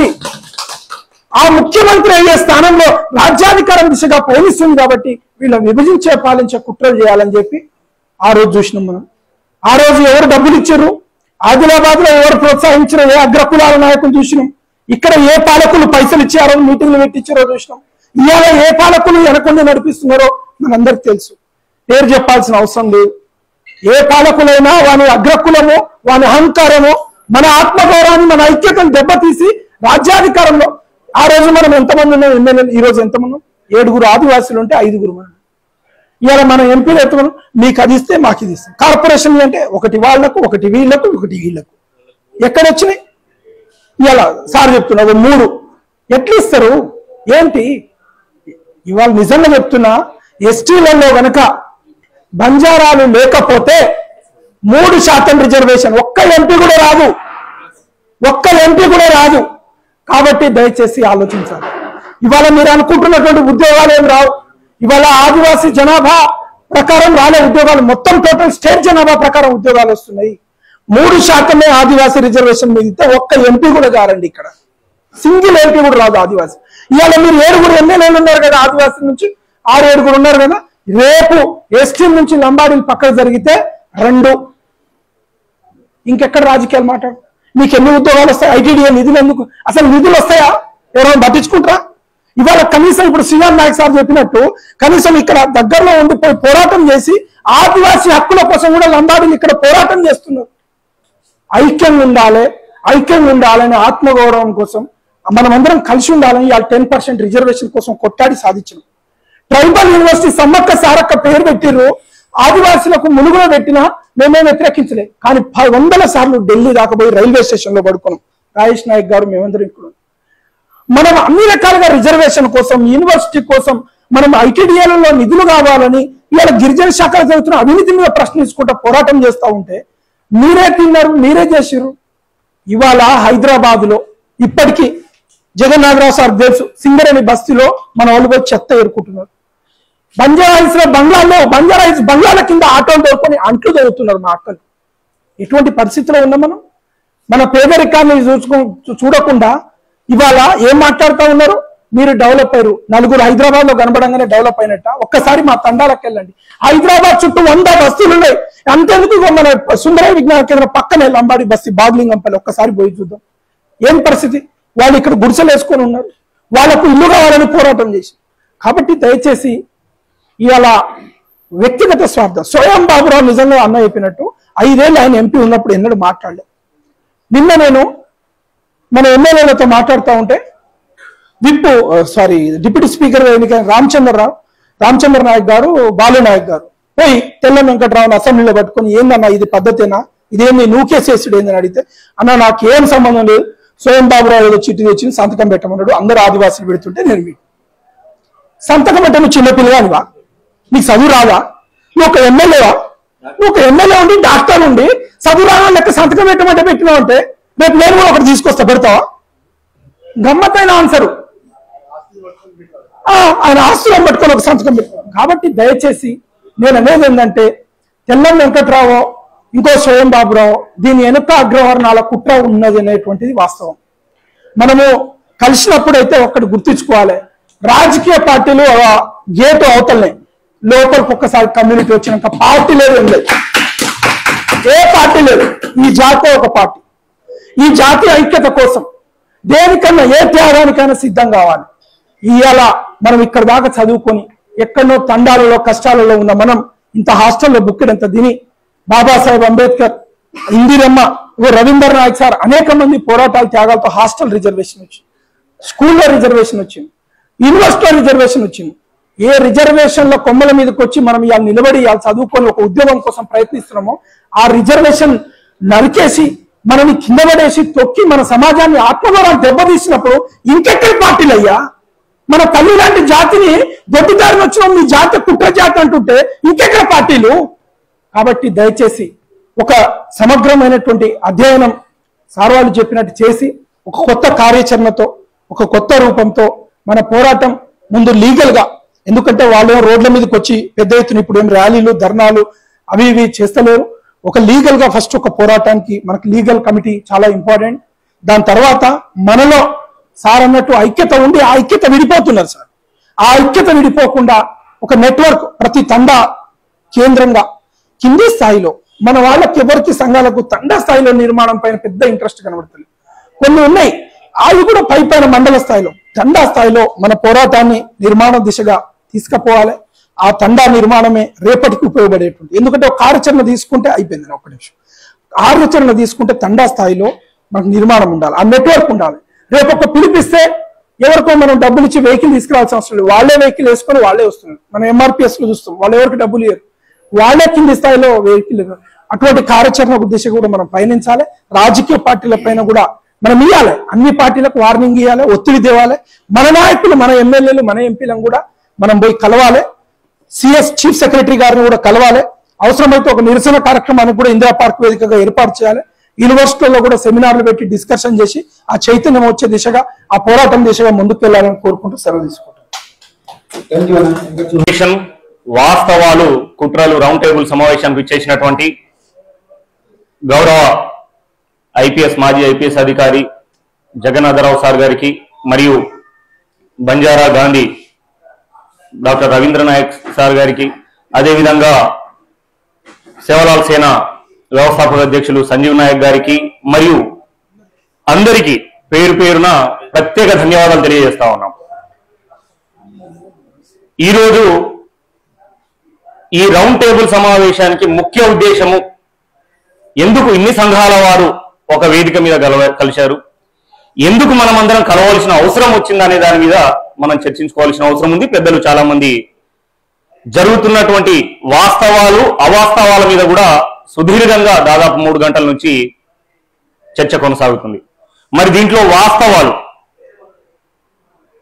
ఏదైతే మా సోదరులైనటువంటి ఆదివాసీ అమాయక బిడ్డలను పక్కన తోసేసి వారి పేరిట స్వార్థపూరిత వ్యక్తిగత రాజకీయాల కోసం కొందరు పని కట్టుకొని మరి లంబాడీల మీద, గిరిజన బిడ్డల మీద బురద తల్లే ప్రయత్నాలు జరుగుతుందనేది ఈరోజు సమాజం చూస్తా ఉన్నది, గమనిస్తా ఉన్నది. మరి ఎందుకు కేవలం లంబాడీల మీదనే ఈరోజు అందరూ ఒకవైపుగా ఉండి అమాయక గిరిజన బిడ్డలను తండాలో బతుకుతున్నటువంటి బిడ్డల్ని టార్గెట్ చేయాల్సిన పరిస్థితులు నెలకొన్నాయనే దాని మీద కూడా మనము చర్చించుకోవాలి. మరి నిజంగా దీని వెనకాల అమాయక ఆదివాసి బిడ్డలు ఉన్నారా, లేదంటే వారి పేరిట రాజకీయ కుట్రపూరితమైనటువంటి స్వార్థం ఉందా లేదా అని మనం చర్చించుకుంటే 100% ఈ ప్రయత్నం వెనకాల కుట్ర దాగి ఉందనేది ఈరోజు సమాజం గుర్తించాలి. అది వాస్తవం. మరి ఏదైతే మా సోదరులు ముందు ఉంచేసి వెనకాల రాజకీయాలు చేస్తున్నటువంటి కొన్ని పార్టీలు, కొన్ని అగ్రవర్ణాలకు సంబంధించిన నాయకుల హస్తం ఉందని గత ఏదైతే 2017లో జరిగినటువంటి కుట్రలో కూడా బహిర్గతమైంది. ఇప్పుడు కూడా అదే విధంగా వెనక ఉండి నడిపిస్తున్నటువంటి కొంతమంది ఆ కుట్రదారులను మనం బహిర్గతం చేయవలసిన పరిస్థితులను మనం తీసుకురావాలి. అసలు మన సోదరుల్ని మన మీద పంపడానికి కారణం ఏంది, దీని వెనకాల ఉన్నటువంటి కుట్ర ఏంటి, చేస్తున్నటువంటి నాయకులు పార్టీలు ఎవరనేది మనము సమాజం ముందు ఆ దోషులను ముందు నిల్చోబెట్టగలిగిన పరిస్థితులు కూడా మనం తీసుకురావాలి.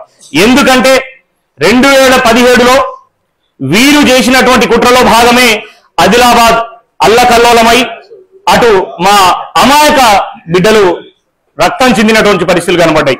మరి అదే విధంగా ఈరోజు తెలంగాణలో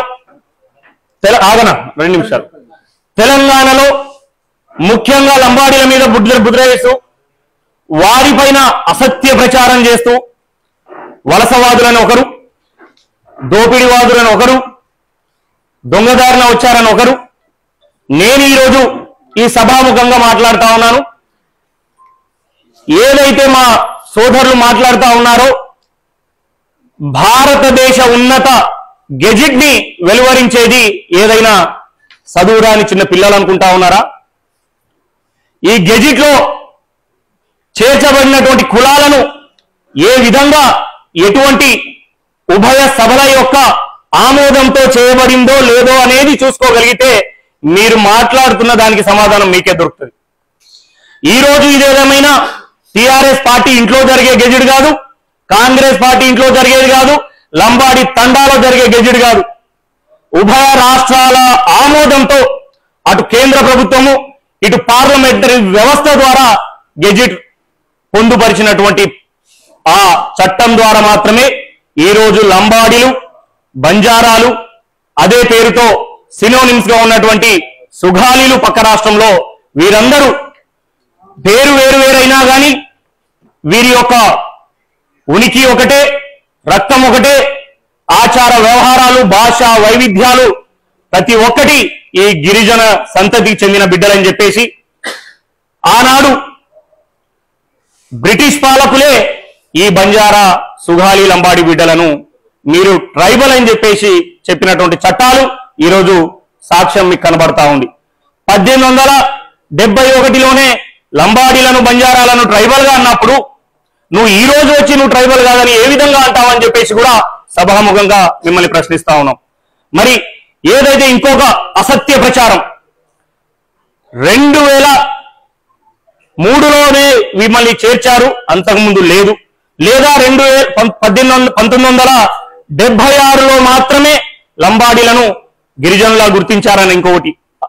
ఈ అసాధ్య ప్రచారాలను పక్కన పెట్టడానికి ఏదైతే నిజాం ప్రభుత్వము చేసినటువంటి కుల గణన మీరు చూసినట్లయితే ఆ కుల గణనలోనే లంబాడీలు 1931లో 3,04,006, అదేవిధంగా 1941లో 4,04,614. ఇది ఎప్పటిది? ఈ ప్రభుత్వం కాదు, భారతదేశానికి స్వతంత్రం రాకముందు జరిగిన కులగణన. ఈ కులగణన నిజాంల కులగణనలోనే లంబాడీలు ఎస్టీ జాబితాలో ఉన్నారు. మరి ఇటువంటి ఆధారాలున్నా గాని కావాలని చెప్పేసి ఈరోజు సమాజాన్ని తప్పుదోవ పట్టించడము, లంబాడీలను దోషులుగా చిత్రీకరించడం, ఆ ప్రభుత్వాలు భారతదేశానికి స్వతంత్రం రాకముందు కూడా బ్రిటిషర్లు మా బిడ్డలను ఇదే హరిగోస ఉచ్చుకుంటూ మీరు ట్రైబల్స్ క్రిమినల్ డ్రైవర్స్ ప్లస్ మా క్యాటిల్ ఏదైతే ఆవులను కూడా తిరగనివ్వకుండా క్యాటిల్ ట్రెస్పాస్ యాక్ట్ల ద్వారా, క్రిమినల్ ట్రైబల్ యాక్ట్ ద్వారా వారు ఆనాడు నానా ఇబ్బందులకు గురి చేస్తే ఈ ప్రభుత్వాలు కూడా ఇప్పుడు వచ్చిన పాలకులు కూడా అదే విధంగా ద్వంద్వ వైఖరి ప్రదర్శిస్తూ తెర ముందు ఒకలాగా తెర వెనకాల మరోలాగా మాట్లాడుతూ ఉసిగొల్పే ప్రయత్నాలు చేస్తా ఉన్నారు. ఈ రోజు చూస్తా ఉంటే లంబాడీలు వలసవాదులు అంటా ఉన్నారు. లంబాడీలు వలసవాదుల 500 చరిత్ర మీకు ఏదైతే ఉమ్మడి ఆంధ్రప్రదేశ్ లో సంత్ హతిరాం బావాజీ ఏడుకొండల సాక్షిగా మీకు కనబడతా ఉంది.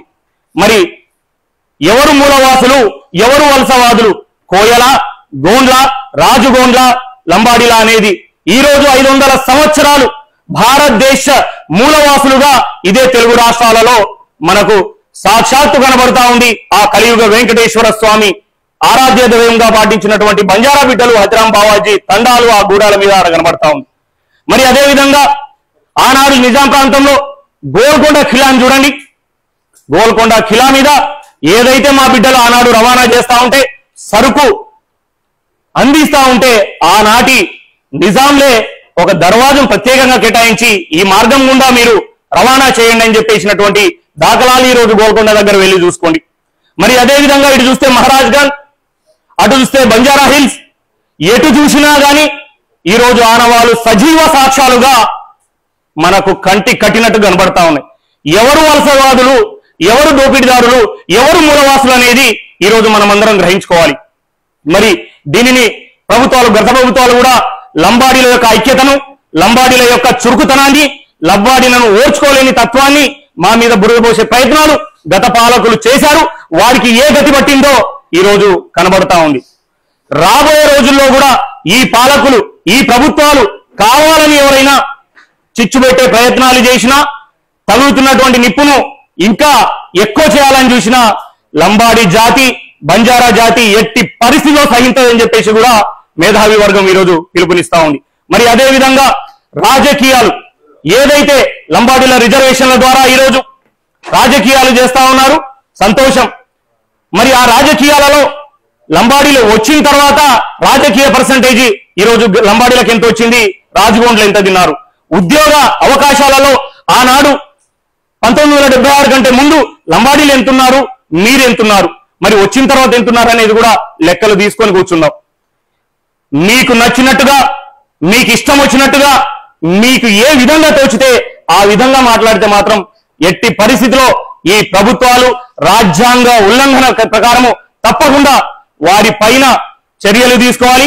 అదే విధంగా సుప్రీంకోర్టులో ఈ రోజు ముఖ్యంగా మన సమావేశానికి ముఖ్య కారణం మరలా సుప్రీంకోర్టులో ఏదైతే మాజీ ఎంపీ స్వయం బాబురావు, మరి అదే విధంగా ఎమ్మెల్యే తెల్లం వెంకట్రావు వెళ్లి మళ్లీ లంబాడీలను తొలగించాలని మరోమారు పిటిషన్ వేయడం జరిగింది. ఏదైతే గత 2017లో వేసినటువంటి పిటిషన్లను 18లోనే హైకోర్టు, తెలంగాణ హైకోర్టులు కొట్టిపడేసింది. ఇది పార్లమెంటరీ వ్యవస్థ ద్వారా మాత్రమే జరిగేది. ఏ ఒక్క హైకోర్టు కావచ్చు, దేశ ఉన్నత న్యాయస్థానం సుప్రీంకోర్టు పరిధిలో లేనటువంటి అంశము భారతదేశ ఉభయ సభల ఉన్నత వ్యవస్థలో చర్చకు రావాల్సిన అంశం అని చెప్పేసి కొట్టిపడేసినటువంటి దాఖలా. అయినా గాని కావాలని రెచ్చగొడుతూ వెనకాల కుట్రదారుల పన్నిన పన్నాగంలో భాగమే మళ్ళీ సుప్రీంకోర్టు తెరకు దారితీసింది. మరి తప్పకుండా సుప్రీంకోర్టు కూడా ఈ రాష్ట్ర ప్రభుత్వము, చీఫ్ సెక్రటరీ గారు ఏదైతే సుప్రీంకోర్టు అడిగిందో, మీ దగ్గర గెజిట్ ఉందా లేదా, లేకపోతే మేము గెజిట్ మీకు ఇస్తాము, ఆ గెజిట్ ని మీరు పంపించండి. ఏ విధంగా లంబాడీలు తెలంగాణలో మూలవాసులో, ఆదిమవాసులో చెప్పే సాక్షాత్తు సజీవ సాక్ష్యాలు ఉమ్మడి తెలుగు రాష్ట్రాలలో కనబడతా ఉంది. మరి ఆ విధంగా రాబోయే రోజుల్లో పెద్దలందరూ కలిసి గౌరవ చీఫ్ సెక్రటరీ కూడా మనం కూడా వినతులు ఇద్దాం. వారి దగ్గర ఉన్న ఆధారాలు ఏమున్నాయనేది నొప్పి వారికి కాదు కదా, ఈ మన జాతి బిడ్డలకు నష్టపోయేది మన జాతి భవిష్యత్తులో కాబట్టి తప్పకుండా అన్ని కులాల సంఘాల నాయకులు, విద్యార్థి సంఘాల నాయకులు, రాజకీయ నాయకులు కూడా తోడై రావాలి. చీఫ్ సెక్రటరీ రిప్రజెంటేషన్ ఇద్దాము. అదే విధంగా ఒక బల ప్రదర్శన చేయవలసిన అవసరం 2017లో జరిగినట్టు ఇప్పుడు చేయవలసిన అవసరం ఉంది. ఎందుకంటే ఈ రోజు ఎటు చూసినా మా యొక్క మంచితనాన్ని, మా యొక్క సహనాన్ని, మా యొక్క బాధలను చూస్తూ చేతగానితనంగా ఈ రోజు కొందరు పాలకులు, పార్టీ కుట్రదారులు నవ్వుతా ఉన్నారు.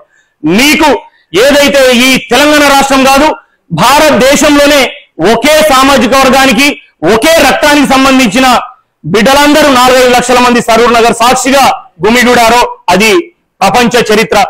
ఏ పార్టీలు పెట్టినా గానీ వివిధ వర్గాలు కులాల వాళ్ళు వస్తారు. కానీ ఆ రోజు సరూర్ నగర్ లో జరిగిన శంఖారావంలో ఒకే రక్తానికి సంబంధించిన లంబాడి బిడ్డలు కొన్ని లక్షలాదిగా తరలి వచ్చారు. అది లంబాడీల యొక్క ఐక్యతకు నిదర్శనం. అటువంటి నిదర్శనాన్ని మళ్ళీ మనము ఏదైతే పెద్దలు మేధావులు చర్చించి మళ్ళీ బల ప్రశ్న చేయాలి. ఎట్టి పరిస్థితిలో లంబాడీలను చులకన చేయడము, వారి మంచితనాన్ని, వారి ఏదైతే సహనాన్ని చేతగానితనంగా ఎవరు ఉద్దేశించి మాట్లాడినా సహించేది లేదని చెప్పి, అది పార్టీలు కావచ్చు, ప్రభుత్వాలు కావచ్చు, అధికారులు కావచ్చు, ఎవరైనా కావచ్చు, జాతి దగ్గరకు వస్తే అవసరం వస్తే ఇక్కడ ఉన్నటువంటి ఉద్యోగ రాజీనామా చేయగలుగుతాం. నేను ప్రభుత్వ ఉద్యోగిగా ఉన్న డాక్టర్ గా అవసరం వస్తే జాతీయ ముఖ్యము, తర్వాతే వ్యక్తిగతం అని చెప్పేసి రాజీనామా చేసి కూడా జాతి కోసం నిలబడడానికి కూడా మేము నడుం బిగించడానికి సిద్ధంగా ఉండాలని కూడా తెలియజేస్తా ఉన్నాం. మరి గత 3 రోజులుగా జరుగుతున్న ఏదైతే ఈ చర్చలో బల ప్రదర్శనతో పాటుగా సిఎస్ కి రిప్రజెంటేషన్ ఇవ్వడంతో పాటుగా ఏదైతే మనము ఒక ర్యాలీని కూడా చేయవలసిన అవసరం ఉందని పెద్దలు సూచించారు. గౌరవ జగన్నాథరావు సార్ కూడా అన్నారు. మరి మనం ఇచ్చే ర్యాలీ ఏ విధంగా ఉండాలంటే కనీసం ఒక 10-15 వేల మంది జనాభాతో ట్యాంక్ బండ్ లో ఏదైతే ఆ గెజిట్ కి రూపొందించినటువంటి రాజ్యాంగానికి మూలమైనటువంటి పితామహుడు బాబాసాహెబ్ అంబేద్కర్ కి వినతులు ఇచ్చి అక్కడి నుంచి ఏదైతే ఆదిమవాసులు, అభివాసులు, గిరిజనుల కోసం పోరాటం చేసినటువంటి మా నాయకుడు కొమరం భీమ్ కూడా వెళ్లి మనం వినతి పత్రాలు ఇచ్చి మన సమస్యలను తెలియజేద్దామని కూడా తెలియజేస్తా ఉన్నాం. జల్ జమీన్ జల్ జల్ ఓకే ఆగండి, ఆ తీర్మానం చేసి రాదు అయితే సరే అయితే తప్పకుండా అంబేద్కర్ గారు నిన్న జరిగినటువంటి మాట్లాడినటువంటి సభా మర్యాద పాటించండి, చెప్పేది వినండి. అరే ఆగు భయ్, నిన్న సభలో వెయిట్ చెప్పేది వినండి భయ్, చెప్పేది కూర్చో ఆగు. అయితే నిన్న జరిగినటువంటి అరే आपने अपन बड़ा था sir in record very sir अरे आपने సరే ఓకే నువ్వు మాట్లాడదు కానీ ఆగు, మాట్లాడేటప్పుడు డిస్టర్బ్ చేయొచ్చు, ఆగు కంటిన్యూ చేస్తున్నాం. అయితే అన్ని కులాలకు అందరినీ కలుపుకొని మనము ప్రోగ్రామ్ ఇద్దాము. మొన్న జరిగినటువంటి పెద్దల తీర్మానంలో ఏదైతే ప్రకటిద్దాం, అదే విధంగా జిల్లాల వారీగా కూడా మనము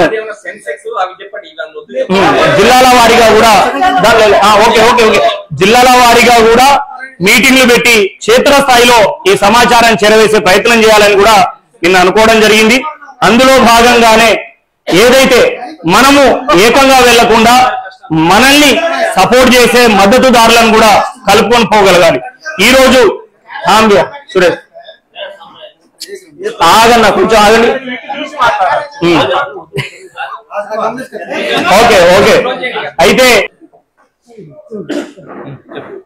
లంబాడీలను ఎస్టీ జాబితాలో తీసివేయాలని చెప్పేసి కుట్ర ఎవరు చేస్తారు?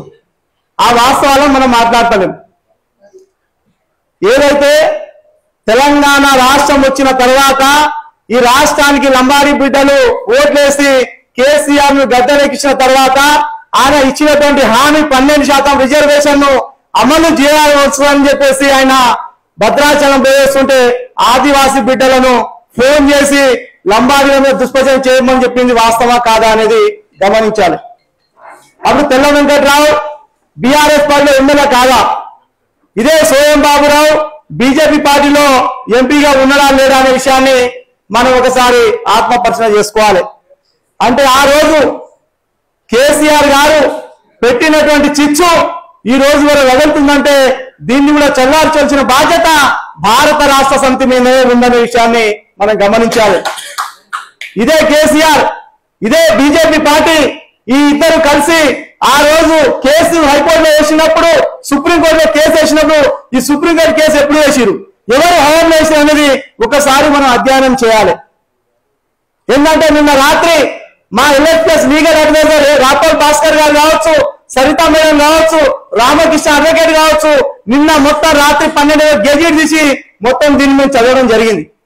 అంటే నిజమైన లంబాడీలు అడ్డదారిలో వచ్చినా లేదా న్యాయబద్ధంగా వీళ్ళని కలిపినా రిజర్వేషన్ కల్పించరా అనేది సస్పెన్స్ ఉంటే ఆ సస్పెన్స్ ని మనం తెల్లతడం చేయాలని చెప్పేసి ఆ గెజెట్ ద్వారా వాళ్ళు పార్లమెంట్ లో చేసినటువంటి చట్టం ద్వారా వాస్తవాలు బయటికి వచ్చింది.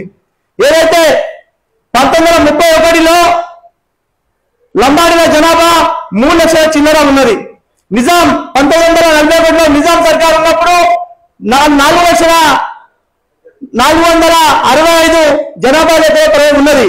అంటే మనకు స్వాతంత్రం ఎప్పుడు వచ్చింది? 1942లో స్వాతంత్రం వచ్చింది, 50 అమలైంది. దానికంటే ముందే ఈ తెలంగాణ రాష్ట్రంలో నిజాం సర్కార్లో లంబాడీలు నివసిస్తున్నారు. తెలంగాణ రాష్ట్రంలో ఈ తెలంగాణ రాష్ట్రంలో భూమి పుత్రులుగా లంబాడీ బిడ్డలనే విషయాన్ని ఆదివాసీ సోదరులు మనము బల్లగుద్దతో చెప్పాలి. అది చెప్పకుండా ఇలా కాంగ్రెస్ వారి మీద మనం ఈ దుష్ప్రచారం చేయడము సబబు కాదు. 1971లో ఆంధ్రప్రదేశ్ తెలంగాణ రాష్ట్రం కలయిక జరిగినప్పుడు 71లో ఎస్సీ ఎస్టీల జనాభా కులగణ జరిగింది. అప్పుడు లంబాడీల కులగణ జరగలేదు.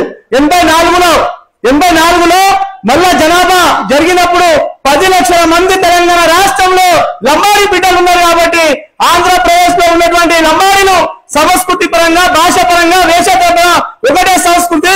తెలంగాణ రాష్ట్రంలో కూడా లంబాడీల భాష, వేష, వాళ్ళ సంస్కృతి ఒకటి. కాబట్టి వీళ్ళను అక్కడ రిజర్వేషన్ అనుభవిస్తారు. ఇక్కడ కూడా లంబాడీ బిడ్డలను రిజర్వేషన్ ఇంప్లిమెంట్ చేసింది ఇందిరాగాంధీ కాంగ్రెస్ హయాంలో విషయాన్ని బల్లగుద్ద చెప్పిన అవసరం ఉన్నది.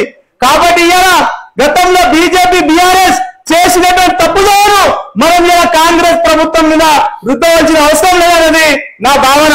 నేను అంటున్నా ఇలా ఏదైతే రాష్ట్ర ముఖ్యమంత్రి రేవంత్ రెడ్డి గారికి, గౌరవనీయులైన రేవంత్ రెడ్డి గారికి నేను చెప్తున్నా, అయ్యా ఇవాళ మీ పార్టీలో తెల్లం వెంకటరావు అనేటువంటి బీఆర్ఎస్ గెలిచి మీ పార్టీలో సమితి సంసారం చేస్తుంది. కాబట్టి ఆయన మీద చర్య తీసుకోండి. ఇదే సోమబాబురావును కాంగ్రెస్ పార్టీలో ఉన్నారు కాబట్టి కాంగ్రెస్ నుంచి మీరు ఆయన సస్పెండ్ చేయమని చెప్పి నేను ముఖ్యమంత్రి గారిని వినయిస్తున్నా. కాబట్టి ఏంటంటే మనం అందరం కలిసి కలయిక మనం అందరం సంఘాలు ఏకమై ఇవాళ మన శత్రువు మిత్రులు తెలుసుకోవాలన్న పరిస్థితి. కాబట్టి దీనిలో పోరాటం చేయాల్సిన అవసరం ఉన్నదని చెప్పి నేను తెలియజేస్తున్న మిత్రులారా. కాబట్టి ఇవాళ మనం ఒక కులాన్ని కలపాలన్నా, ఒక కులాన్ని తీయాలన్నా అది పార్లమెంట్ పరిధి మాత్రమే.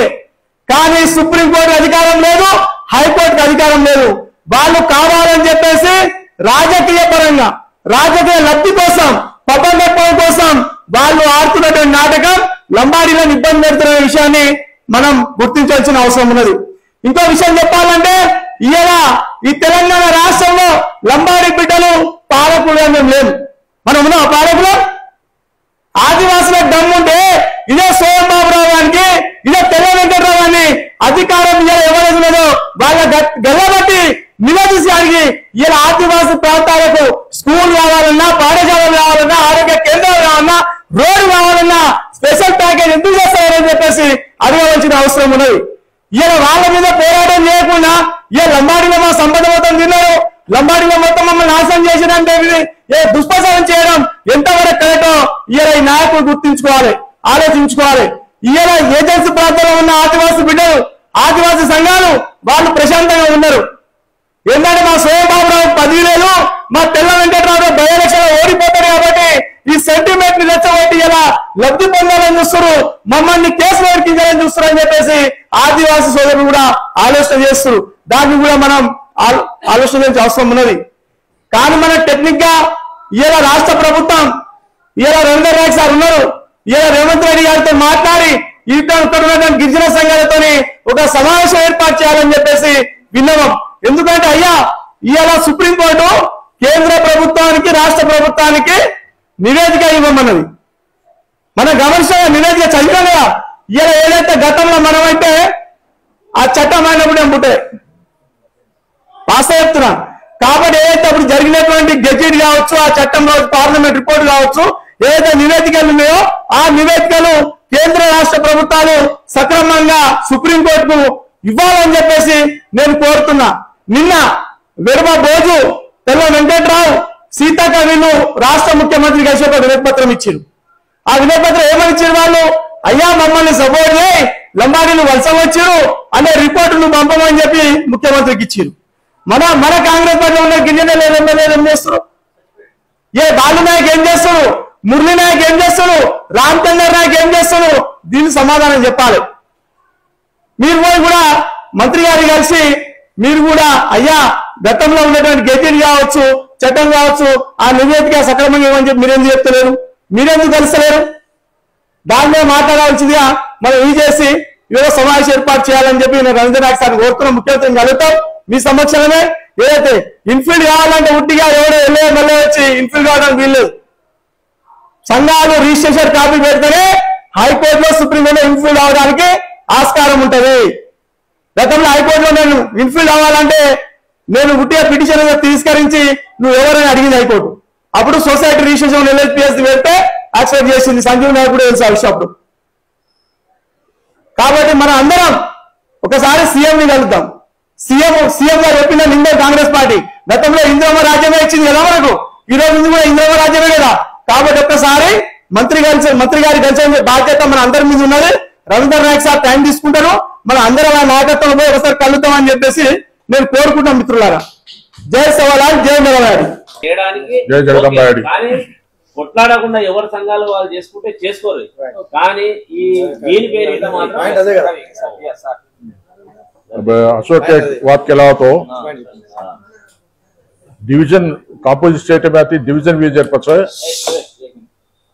गौर ने एस्टिमेट काना के इनएलिजिबल वे जा सके तो कहलाए थे और छे नहीं वो जो जाते लिस्ट में अच्छा है वैसे एज इट इज का जो एससी में से एससी कंटिन्यू आवनो एसटी से एसटी में कंटिन्यू आवनो अनकेन रेजोल्यूशन पास की से प्रेसिडेंट ऑफ इंडिया अप्रूव की जर का वो मैं का समस्या छे नहीं. अब राज्य को रतो दो कोर्ट केस कोर्ट इन काना को कहे घालो को कहना उन परिमिति छे नहीं. They will only refer it back to parliament. what the parliament is the final authority to include or exclude. Include करे ना इजी पण काढे बहुत मुश्किल है.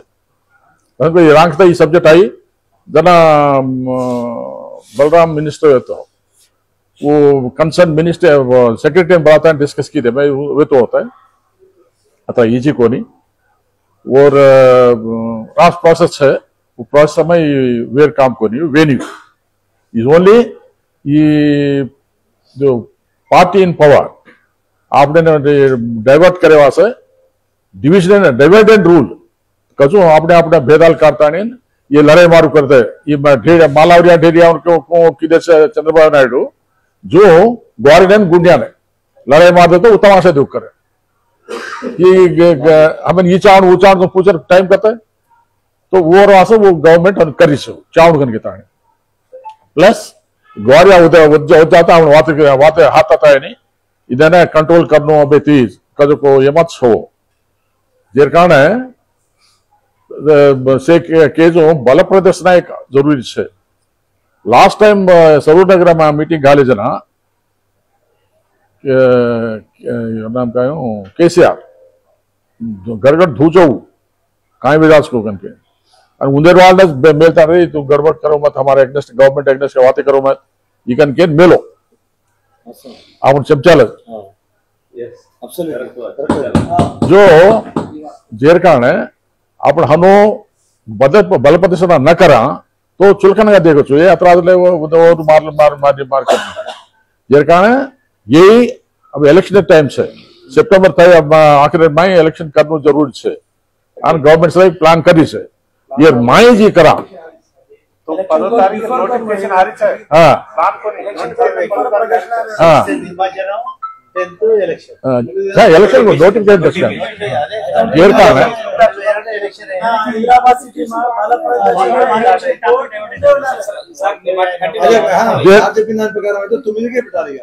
जेर का है जतरा जल्दी हो सके तो अतरा जल्दी एक मीटिंग जो सरूनगर में जो वो मोताबे पर करो तो से धूस पड़े से हम कजो बात मान से तो वो एक जरूरी है.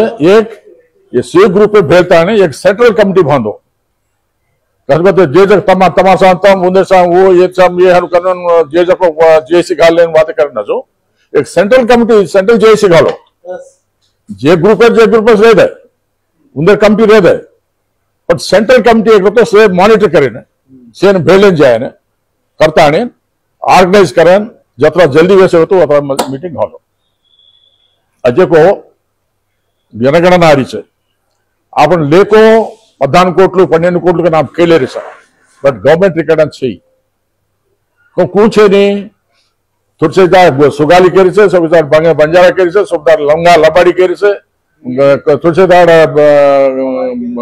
बाजी बंजारा केरी से ढाड़ी बंजारा केरी से लंबानी केरी से सो जो वो लेके मत कर जा रही ग्वार का जो छे नहीं तो अब जनगणना में अपन काय करनो कन तो शेर केवनो के बंजारा हम कुछ बंजारा सा गवर्नमेंट रिकॉर्ड बंजारा का तो ऑल ओवर रिकग्नाइज है जेर कारण अपन कैश कर तो बंजारा लखा तो पूरा देश में अच्छा को गौर भाई से बंजारा हेट छत्रछाया में आता ने पूरा गुणगणन में लेख में आवा टोटल न तो काय जे जको जाते नाम घाल रहे वो नाली का नाक रहे आप गौर लेख मारे को नहीं सेंट्रल रिप्रेजेंटेशन हाँ आप गवर्नमेंट केवल से अरे तम जनगणना आवतना हम बंजारा संगन लखाणो लिस्ट में तो लेनी काल काई भी तो प्रोग्राम रखे गए तो लंबाड़ी भाषा के लगे हां तना पर सेन बरका है गोर बोले बेटा लंबाड़ी भाषा हिंदी दाइन करना पर गोर बोली के गाले वो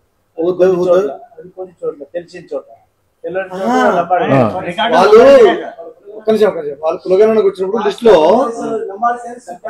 లంబాడీ భాష అని ఇస్తున్నారు ఆ భాష అందులో వాడు ఏ భాష అనేది వాడు రాస్తున్నాడా రాసేటప్పుడే మనం వాడు పైన చెప్పాలి ఇది మా గోర్ బంజారా భాష అని రాపి అని చెప్పాలి మనం बंजारा कुलम का तो बंजारा का लगाओ वो जना पूरा टोटल देश पर लोग लेके माओ न तो आते रहते जो अब काहे काल जेसी गाले को तुम गे का था गे संपत काल जेसी गाले को गाले को नहीं कंपनी का गाले के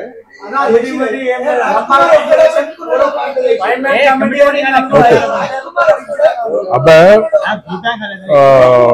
नाम का यूं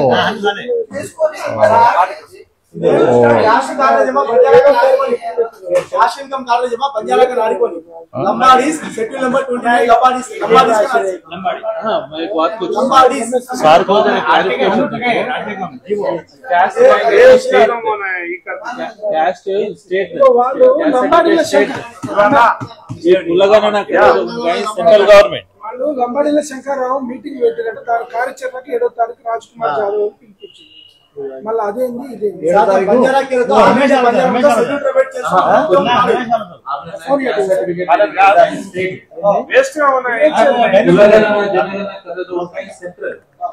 सेंटर क्वेश्चनियर वो మొత్తం దేశమేమా आपण काय करतो आता लंबाडी लबानी सुगाली डिफरेंट ना वो कॉमन का एक नाम लगता है अब राज्य वो बंजारा का नाम क्यों का सांगते ये साथ కొన్ని రాష్ట్రాలలో వేరు मैं बात कुछ उसके और वास है अबे आपण बात कर रहे ना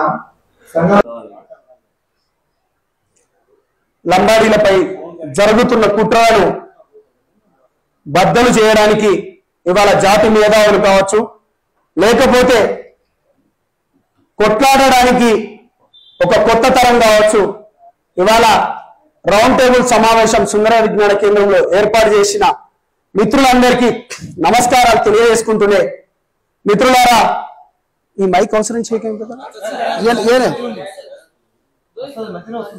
మిత్రులారా ఎస్సీ ఎస్టీ అనేది ఇది ఎవరబ్బా సొత్తు కాదు బాబాసాహెబ్ అంబేద్కర్ ఎవరికి ఇచ్చిన పేటెంటో లేకపోతే రాజమౌళి సినిమా లెక్క అదేదో ముద్ర కాదు ఇది మనుషులకు వ్యక్తులకు సామాజికంగా వాళ్ళ స్థితిగతులను పట్టుకొని వాళ్ళు ఎంత వెనకబడి ఉన్నారు లేకపోతే సమాజంలో ఎంత దూరం అవుతున్నారని చెప్పి షెడ్యూల్ కాస్ట్ కావచ్చు కానీ షెడ్యూల్ ట్రైబ్ అనేది పెట్టింది ఇవాళ షెడ్యూల్ ట్రైబ్ పైన కొంతమంది అవాకులు చవాకులు పెడుతున్నారు నేను ఒక లంబాడి బిడ్డను ఒక బంజారా బిడ్డను ఈ దేశంలో రాష్ట్రంలో వివిధ తెగలు లెక్క ఉండి తెలంగాణ రాష్ట్రంలో ఎస్టీ లెక్క, అదేవిధంగా కర్ణాటకలో ఎస్సీ లెక్క, మిగతా రాష్ట్రాలలో బీసీ లెక్క ఉన్న ఒక బిడ్డను ఇవాళ ఎస్టీ లెక్క కావాలంటే మా పెద్దలు చెప్పినట్టు దీనికి ప్రత్యేకమైన సాంప్రదాయం కావచ్చు, లేకపోతే ఒక భాష కావచ్చు, లేకపోతే ఒక యాస కావచ్చు, లేకపోతే ఒక సంస్కృతి ఉన్నది. ఇటువంటి ఉన్నాయి కాబట్టే ఈ రాష్ట్రంలో మాకు ఆల్రెడీ ఒక షెడ్యూల్ ట్రైబ్ అని చెప్పేసి 1976లోనే మాకు ఆల్రెడీ ఒక రాష్ట్రపతి గెజిట్ లెక్క ఆల్రెడీ ఇచ్చేసింది. కానీ కొంతమంది మీ రాజకీయ స్వలాభం గురించి గతంలో కొన్ని రాజకీయ పార్టీలు కావచ్చు, ఇవాళ కొన్ని రాజకీయ పార్టీలు చాలా కుట్రలు చేస్తున్నాయి ఈ లంబాడి బిడ్డల పైన, ఈ బంజారా బిడ్డల పైన. మేము పూర్తిగా పసిగడుతున్నాం. ఇవాళ మీ అందరినీ మేము పసిగడుతున్నాం. రాజకీయ పార్టీలు రంగులు మార్చినట్టు మీ ప్రభుత్వాలు వచ్చుడుతోనే మా పైన ఒక దమనకాండం జరుగుతుంది. ఇవాళ ముఖ్యంగా కాంగ్రెస్ పార్టీలో ఉన్న వాళ్ళకు మేము ఖబర్దారాన్ని హెచ్చరిస్తున్నాం. ఒక జనసేన విద్యార్థి విభాగ రాష్ట్ర అధ్యక్షుడిగా కావచ్చు, లేకపోతే ఒక లంబాడి బిడ్డ కావచ్చు, లేకపోతే ఒక ఓయూ బిడ్డ కావచ్చు, మేము మిమ్మల్ని అడుగుతున్నాం. గత ప్రభుత్వంలో కూడా దాడులు జరుగుతాయి, ఇప్పుడు కూడా దాడులు జరుగుతాయి. ఏం అన్యాయం చేసినామని మా పైన ఈ దాడులు? మీ రాజకీయ పబ్బం గురించి మా పైన దాడులా? మీరు వచ్చుడుతోనే కొడంగల్లో మా పైన దాడులు జరిగినాయి. మా బిడ్డలను బేడీ వేసి జైల్లోకి పంపుతారు. ఇవాళ మాకు మంత్రివర్గంలో స్థానం ఉండదా? ఇంత అన్యాయమా? ఎవరిని కొట్లాడుకొని తింటున్నాం? ఎవరిని తింటున్నాం? ఉస్మానియాలో ఒక ప్రొఫెసర్ ఉంటారు, వాడు సన్నాసి. గతంలో ఒక వీడియోలు చెప్తూ ఉన్నారు కొన్ని వర్గాలను, అరే పాపం చెంచులను లేకపోతే మిగతా అన్న చెప్పినట్టు నాయకపోవడాలను గుంజుకొని తింటున్నది మీరు రాబాయి. 10 మంది ఉంటే దాంట్లో మేము 7-8 మంది ఉంటాం. మేము అందరం ఎక్కువగా పడుతున్నాం. మేము అందంగా ఉంటాం, లాంగ్ బాడీ లెక్క ఉంటాం. మేము కొంచెం ఈ మైదాన ప్రాంతం మేము అడాప్ట్ చేసుకున్నాం. ఈ ప్రాంతంలో పల్లీలు అమ్మినాం, కన్నగడ్డలు అమ్మినాం, ఆటో డ్రైవర్ లెక్క వచ్చినాం. అంతో ఇంతో ఈ రాజ్యాంగం రచించుకునేటప్పుడు బాబాసాహెబ్ అంబేద్కర్ ఇచ్చిన ఆ రిజర్వేషన్ ఏదైతే అందరం కొట్లాడి తెచ్చుకున్న రిజర్వేషన్ ఫలాలను మేము దాన్ని అందిపుచ్చుకుంటున్నాం. అది సన్నాసులారా మీకు కూడా సేమ్ ఉన్నది అరవై, మాకేం లేదు మీకేం లేదు. మేము జనాభాలో ఎక్కువ ఉన్నాం కాబట్టి దాన్ని అడాప్ట్ చేసుకున్నాం. మీకు ఎవరైనా అడాప్ట్ చేసుకోవద్దన్నాడా? మీకు ఎవరైనా రావద్దన్నాడా? మొన్న ఒక ప్రొఫెసర్ అంటుంది ఇంతకుముందు, సార్ ఎంత అన్యాయం అంటే వాడు ఓయూలో ఒక ప్రొఫెసర్, అరే డబ్బులు బాచి నిన్నే చెప్తున్నా, బ్రహ్మాండంగా చెప్తున్నా, నా పేరు సంపత్ నాయక్, నిన్నే చెప్తున్నా, ఓయూ బిడ్డనే చెప్తున్నా, అరే ప్రొఫెసర్ ఖబర్దార్ అంటున్నా. ఏం మా టీచింగ్ చెప్పే టీచర్లను నువ్వేమంటావు సిగరెట్లు తీసుకురమ్మని పిల్లలే చెప్పిన. Useless fellow, do you have proof ఉండారా? సన్నాసి ప్రొఫెసర్, నీ పేరు చెప్పట్లేదు ప్రొఫెసర్, నిన్నే అంటున్నా. ఖబర్దార్, ఒళ్ళు దగ్గర పెట్టుకొని మాట్లాడు. ఏం గతంలో ఆదిలాబాద్ లో మీరు చేసిన, గుంటూరులో చేసిన లెక్క అనుకుంటున్నావా? సార్ డెఫినెట్ గా చెప్తున్నాం, దెబ్బకు దెబ్బ తీయకపోతే ఈ విధంగానే ఉంటుంది. ప్రాపగండ జరుగుతుంది మా పైన. మిమ్మల్ని ఎవరు తీసుకోవద్దన్నాడు? ఎవరు చదువుకోవద్దన్నాడు? మేము గుంజుకుంటున్నాం. లెక్కలు తీస్తారా? మా సంజీవన్న చెప్పినట్టు మెజారిటీగా మీరు ఉద్యోగాలు పొందుతూ ఒకవేళ జనాభా లెక్క ప్రకారం తీస్తే మీరు ఉద్యోగాలు తీసుకుంటున్నారా? సందాసులారా మీరు మమ్మల్ని అంటున్నారు. మళ్ళా ఊకం బిడ్డ, పాత రోజుల లెక్క కావు. గతంలో వదిలేసినట్టు మా వాళ్ళు చెప్పినట్టు అన్నదాములు లెక్క ఉందాం, మాట్లాడుకుందాం, చర్చించుకుందాం, దెబ్బకు దెబ్బ ఇస్తాం బరాబర్. నేను చెప్తున్నా, లేకపోతే రాజకీయంగానో లేకపోతే ఓట్ల లెక్కనో నేను ఇది మాట్లాడలేదు. నా బిడ్డలకు అన్యాయం జరిగినప్పుడు బాధ్యతగా ఒకవేళ దేశం పైన ఇంకో దేశం పైన దాడెత్తితే ఈ దేశం బిడ్డలకు మాట్లాడతా. రాష్ట్రం లెక్క ఇంకొక రాష్ట్రం పైన మాకు అన్యాయం జరిగితే ఈ రాష్ట్రం బిడ్డలకు మాట్లాడతాం. జాతుల ప్రకారం వస్తే బిడ్డ తొక్కి న్యాయమిస్తాం. ఒక సంపద నాయకుగా, ఒక లంబాడి బిడ్డగా, ఒక గిరిజన బిడ్డగా, అసలైన ఆదివాసులు మేము. అరే మా చరిత్ర చూడరా భయ్, తిరుపతి దేవుని దగ్గర అసలైన చరిత్ర హాతిరాం బావాజీ చూసిండ్రా? మేము ఎంత తప్పు చేసుకున్నామంటే సార్, నిజంగా కొమరం భీమ్ అనే ఒక వ్యక్తిని ఉస్మానియా వేదికగా మేమే సన్యాసులం, ఒక నెహ్రూ నాయకు, లేకపోతే శంకర్ నాయకు, లేకపోతే రాజు నాయకు, లేకపోతే ఒక సంపద నాయకు లెక్క మేమే అన్నిటికీ కారణం. మా ఠాణీ నాయకుని వదిలేసి కొమరం భీముని పెట్టుకున్నాం. దరిద్రం మేము. ఇవాళ ఏకుకు మేమే కూర్చున్నాడు ప్రతి ఒక్కరు. ఏం ట్యాంక్ బండ్ పైన నా ఠాణీ నాయకు విజయం ఎందుకు లేదు? రజాకారులను తరిమిన చరిత్ర నాది. నువ్వు ఒక్కనే పోతున్నావా? భారతదేశం పైన ఈ బ్రిటిషర్ల పైన నువ్వు ఒక్కనే కొట్లాడినారు. మా జాతిలో గొప్ప గొప్ప వాళ్ళు ఉన్నారు, గొప్ప గొప్ప వాళ్ళు ఉన్నారు. ఇలా మా తమ్ముడు మా చవాన్ చెప్పుకున్నట్టు లక్కీసా బంజారా లెక్క బిట్టు బిట్టు అనుకుంటూ, అరే గోల్కొండ కోటలు ఉన్నారు కదా ఈ బంజారా దర్వాజా అనేది. ఎవరిని వాళ్ళు వలస వాళ్ళు అంటున్నావు? ఎవర్రా మైగ్రేట్? నువ్వు కావచ్చు మైగ్రేట్, మేము ఇక్కడ రాలే. మాకు సపరేట్ తండాలు ఉంటాయి, మాకు సపరేట్ మా తండాలు. మా ఇంట్లో మాకు పడకపోతే అన్నదమ్ములకు పడకపోతే మేమే పోతాం, మేమే తండాలు మార్చుకుంటాం. అడవులను దుక్కి ఈ ప్రపంచానికి అన్నం పెట్టిన వాళ్ళం రా భయ. మేము వరిని పండించిన వాళ్ళం, గోధుమను పండించిన వాళ్ళం, మిర్చిని పండించిన వాళ్ళం. కాబట్టి ఒళ్ళు జాగ్రత్త పెట్టుకొని మాట్లాడండి. గతంలో లెక్క రా అన్న కూర్చుందాం మాట్లాడుకుందాం ఈ గవర్నీకు ఉండదు. ఉంటూ ఇక మా తమ్ముళ్ళు చూడు ఒక్కొక్కరు గండ్రగొడ్డలు లెక్కున్నారు. బాజాతా చెప్తున్నాం, ప్రభుత్వానికి కూడా హెచ్చరిస్తున్నాం. లంబాడి బిడ్డ యాడి భాయ్ భియా సేన రామ్ కేతావో మన పైన జరుగుతున్న దాడులను వచ్చే ఎలక్షన్లలో చూపిద్దాం. Sarpanch elections, corporation elections, corporate elections, GHMC election మీరు కూడా ఆటోలు కూడా తోలుకుంటున్నాక ప్రభుత్వం బట్టబయలు చేయాలి. ఇవాళ మీరు సరైన లాయర్లను పెట్టుకొని, ఇవాళ సుప్రీంకోర్టు మీకు కేంద్రానికి రాష్ట్రానికి నోటీసులు పంపింది కదా, సరైన లాయర్లను పెట్టుకోండి. మీరు సరైన లాయర్లను పెట్టుకొని పూర్తిగా ఈ బిడ్డలు వలసవాదులు కాదు, ఈ బిడ్డలు గుంజుకొని తినేటోళ్ళు కాదు, అసలైన భూమిపుత్రులు, అసలైన ఆదివాసి బిడ్డలు లంబాడీలో నేను అంటున్నాను.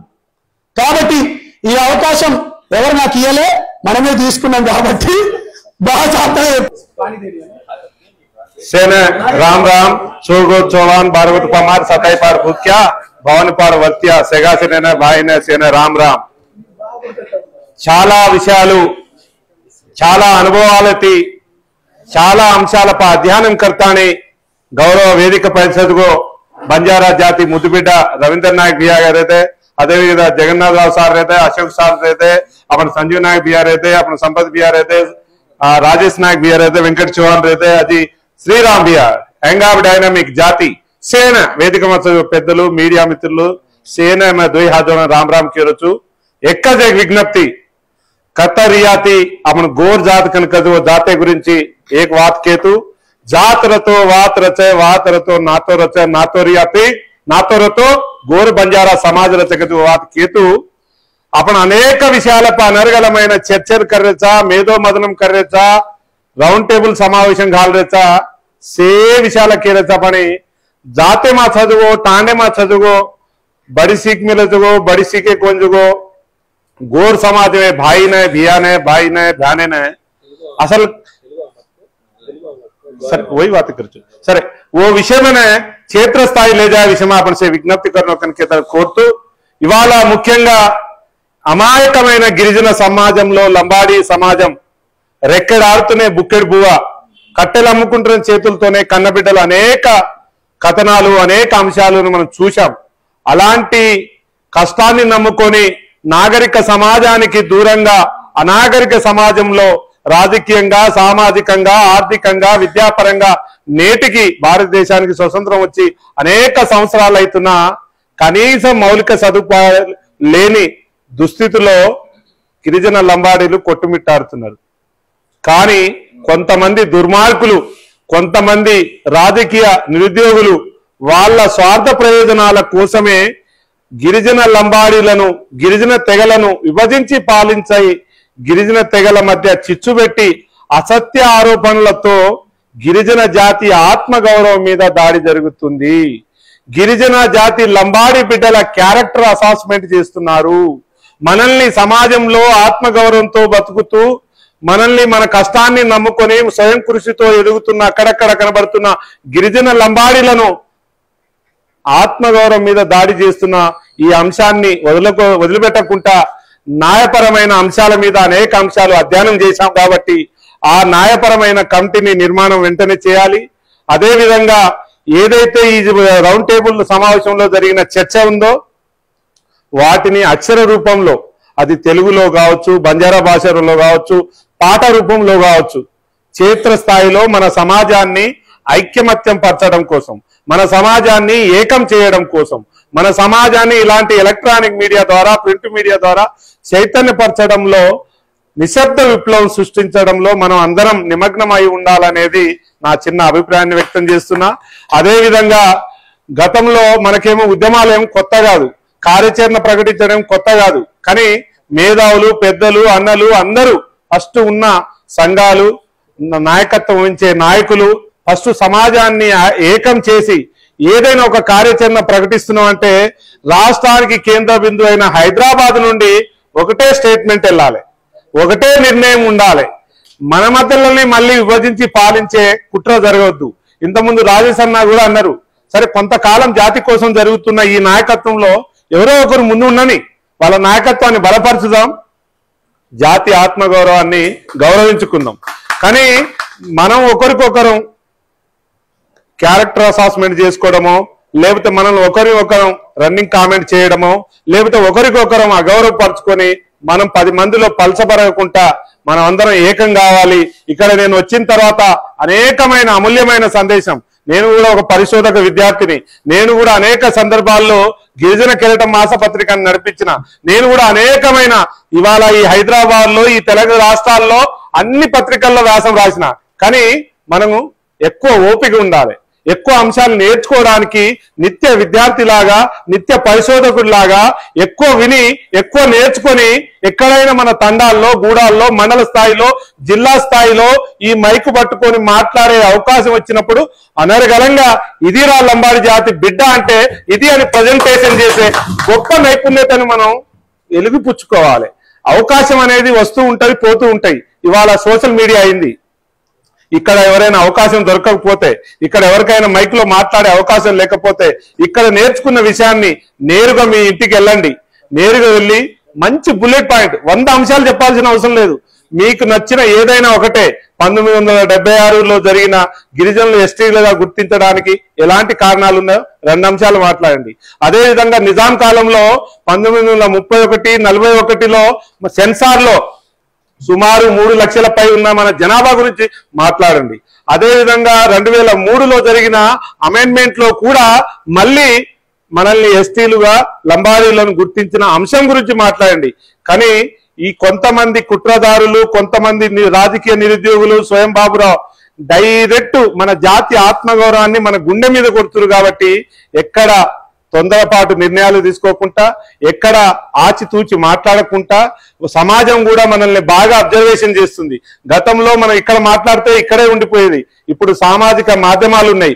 వాళ్ళను అమాయకత్వంగా, అనాగరికులుగా, తెలివి లేని వ్యక్తులుగా సమాజం చూస్తుంది.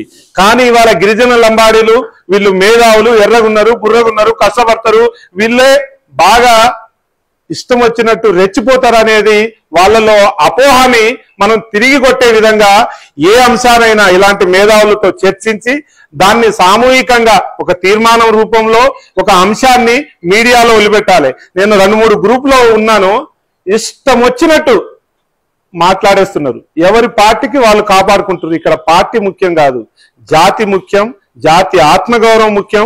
మన ఇంట్లో మన తల్లి మీద ఏదైనా దాడి జరిగినా, మన తల్లి మీద ఒక మాట చేస్తే మనకు ఎంత పౌరుషము, ఎంత రేషము, ఎంత బాధ్యత, ఎంత నిజాయితీగా మనం ఉంటామో అదే విధంగా మన జాతి ఆత్మగౌరవం కోసం చాలా మంది మేధావులు అనేక అంశాలు చెప్పారు. కాబట్టి అన్న ఏది చేసినా ఫస్ట్ న్యాయపరమైన పెద్దలు అందరి సలహా సూచనలు తీసుకొని మంచి తీర్మానాన్ని సమాజంలో తీసుకెళ్ళాలి. రెండోది, తొందరపాటు నిర్ణయాలు తీసుకోకుండా, ఎక్కడ ఎమోషన్లు స్పీచ్ లేకుండా, ఎక్కడ మనం దాన్ని ఏమంటారు అసాంఘిక కార్యకలాపాలు పాల్గొనకుండా, అదేవిధంగా అసభ్య పదజాలాలు ఉపయోగించకుండా కొన్ని మంచి నిర్ణయాలు తీసుకొని భవిష్యత్తులో మంచి కార్యక్రమం తీసుకుంటే మీ కార్యక్రమంలో మీరు తీసుకునే నిర్ణయాల్లో మీ జాతి బిడ్డగా, మీ తమ్ముడుగా, మీ మిత్రుడుగా, మీలో ఒకటిగా ఉండి సదా మీ సేవల్లో మీ డాక్టర్ శంకర్ నాయక్ ఉంటాడని కోరుకుంటూ జై హింద్, జై తెలంగాణ, జై. పెద్దలు, ఉద్యమకారులు అందరూ కూడా పేరు పేరున ధన్యవాదాలు. మిత్రులారా, మనము కేవలం ఏదో మనను తొలగించాలని చెప్పేసి చేస్తున్న ఒక సుప్రీంకోర్టు పిటిషన్ వల్లనే మనకు నష్టం జరగడం లేదు. మనమేమో కేవలం ఉద్రిక్తత అంశాలను పట్టుకొని మనము ఉద్రిక్త పరిస్థితుల్లోకి వెళ్తున్నాం. కానీ వాస్తవంగా చెప్పాలంటే ఈరోజు ఈ ఎస్టీ తెగల మధ్య మీరందరూ అన్నట్లు కూడా ఈ సమాజంలో అన్ని హక్కుల కొరకు ముందుండి పోరాడుతున్నది ఆనాటి నుంచి ఈనాటి వరకు. అంటే ఆ రోజు విదేశీ దండయాత్రలను ఎదుర్కొన్నది కూడా బంజారాలే, తర్వాత వచ్చిన మొఘల్స్తో యుద్ధం చేసింది బంజారాలే, ఆ తర్వాత వచ్చిన బ్రిటిషర్స్ తోటి కూడా యుద్ధాలు చేసింది బంజారాలే. కాబట్టి ఈ సమాజంలో ముఖ్యంగా టార్గెట్ ఎవరైందంటే ప్రశ్నించేవాడు లంబాడి. ఏ సమాజాన్నైనా ఇవాళ ప్రశ్నించేవాడు లంబాడి, హక్కుల గురించి పోరాడేవాడు లంబాడి. మొన్నటికి మొన్న తెలంగాణ మూమెంట్ లో మనమే క్రియాశీలకంగా ఉండి తెలంగాణ తీసుకొచ్చినాం. దానికి కూడా ఈ ఉన్నత వర్గాలు ఏదైతే ఉన్నాయో అక్కడ మన యొక్క చైతన్యాన్ని గ్రహించి ఈవెన్ మనల్ని ఆర్థికంగా దెబ్బతీసే కుట్రలు, అదేవిధంగా మొన్నటికి మొన్న 6% ఉన్న రిజర్వేషన్ ని మనం 10% పెంచుకున్నాం, కొట్లాడి పెంచుకున్నాం. ఈ తెగలో ఉన్న సోదరులు ఒక్కరు కూడా మనం సపోర్ట్ చేయకుండా లంబాడీలతో కాకుండా మనం కొట్లాడి తెచ్చుకున్నాం. కానీ అదే జీవో 3 ఏజెన్సీ ఏరియాలో 100% ఉద్యోగాలు ఏజెన్సీల కంటే ఒక్క ఆదివాసీ ఎమ్మెల్యే కూడా వాళ్ళ పదవులకు రాజీనామా చేయలేదు. ఒక్క ఆదివాసీ ఎమ్మెల్యే కూడా ఉద్యమాన్ని నిర్మించలేదు. ఇక్కడ జరుగుతున్నది అది గ్రహించాలి. ఇది ఆదిలాబాద్ జిల్లా నుంచి ఎందుకు మొదలైందంటే ఆదిలాబాద్ లో ఉన్న కొన్ని కులాలు లంబాడీలు చాలా చైతన్యవంతులైన వాళ్ళని చెప్పేసి కావాలని గోండ్వానా వెల్ఫేర్ సొసైటీ తోటి కేసులు పెట్టిస్తున్నారు. దానింబడి సోయ బాబురావు ఉన్నాడు, దానింబడి తెల్ల వెంకటరావు ఉన్నాడు. కానీ ఈ గోండ్వానా వెల్ఫేర్ సొసైటీకి టోటల్ గా ఫండ్ చేస్తున్నది అంటే అక్కడ ఉన్న అగ్రవర్ణాలనే విషయాన్ని గుర్తుపెట్టుకోవాలి. మన దగ్గర కూడా ఒకటి లంబాడి సుగాలి బంజారా వెల్ఫేర్ ట్రస్ట్ ఉంది. మనం అందరం కూడా ఆ ట్రస్ట్ కింద కేసులు అయితే ఏంది, ఒక మీటింగ్ అయితే సమావేశం ఏర్పాటు చేసుకుందాం. మనం ఆర్థికంగా చాలా నష్టపోయినాం. ఇప్పటికీ మనకు ₹1 అని ఆ రోజు కిరణ్ కుమార్ రెడ్డి గారు ఎట్లా చెప్పిండో అదే పంకాలో అదే రేట్లు మనకు కూడా ₹1 ఏం చేసుకుంటారో ఈ విధంగానే కక్షపూరితంగానే వ్యవహరిస్తున్నారు. తెలంగాణ విషయాన్ని మనం ఎందుకు గ్రహించలేకపోతున్నాం అనేది ఎవరో ఒక కేసు, ఆ కేసు వల్ల ఏమి కాదు. కానీ మనకు ఆర్థికంగా ఈ రోజు నయా పైసా మన వర్గాలకు ఇవాళ బడ్జెట్ లో కేటాయింపులు లేవు. కేటాయింపులు చూపించినా ఎక్కడ కూడా ఇప్పుడు తమ్ముడు ఉన్నాడు సీఎం ఇంటర్ ప్రైవేట్షిప్ లో 1,00,00,000 కోటిన్నర కాగితాలకే పరమైంది. ప్రొసీడింగ్స్ వచ్చినాయి కానీ డబ్బులు ఇవ్వట్లేదు. మిత్రులారా, నేను ఏం చెప్తున్నానంటే ఈ రోజు మనం అందరం కూడా అందరూ కూడా తలా ఒక సంఘం నుంచి ఉన్నాం. మీటింగ్ లో అక్కడే ఇక్కడ ఎక్కడో కాదు, మీటింగ్ లో కొడంగల్లో పెడదాం. నేను కొడంగల్ వాసిని, మీకు ఎంత మంది జన సమీకరణ కావాల్సిన మీకు ప్లేస్ అయితే నేను ఇస్తా, అక్కడ కావాల్సినట్లు పని నేను చేస్తా. ఎక్కడో ఎందుకు మన నష్టం ఎక్కడి నుంచి జరుగుతుందో అక్కడి నుంచి వస్తాం. మన పోరాటం ఎక్కడ అణచివేత గురైతుందో అక్కడి నుంచి వస్తాం.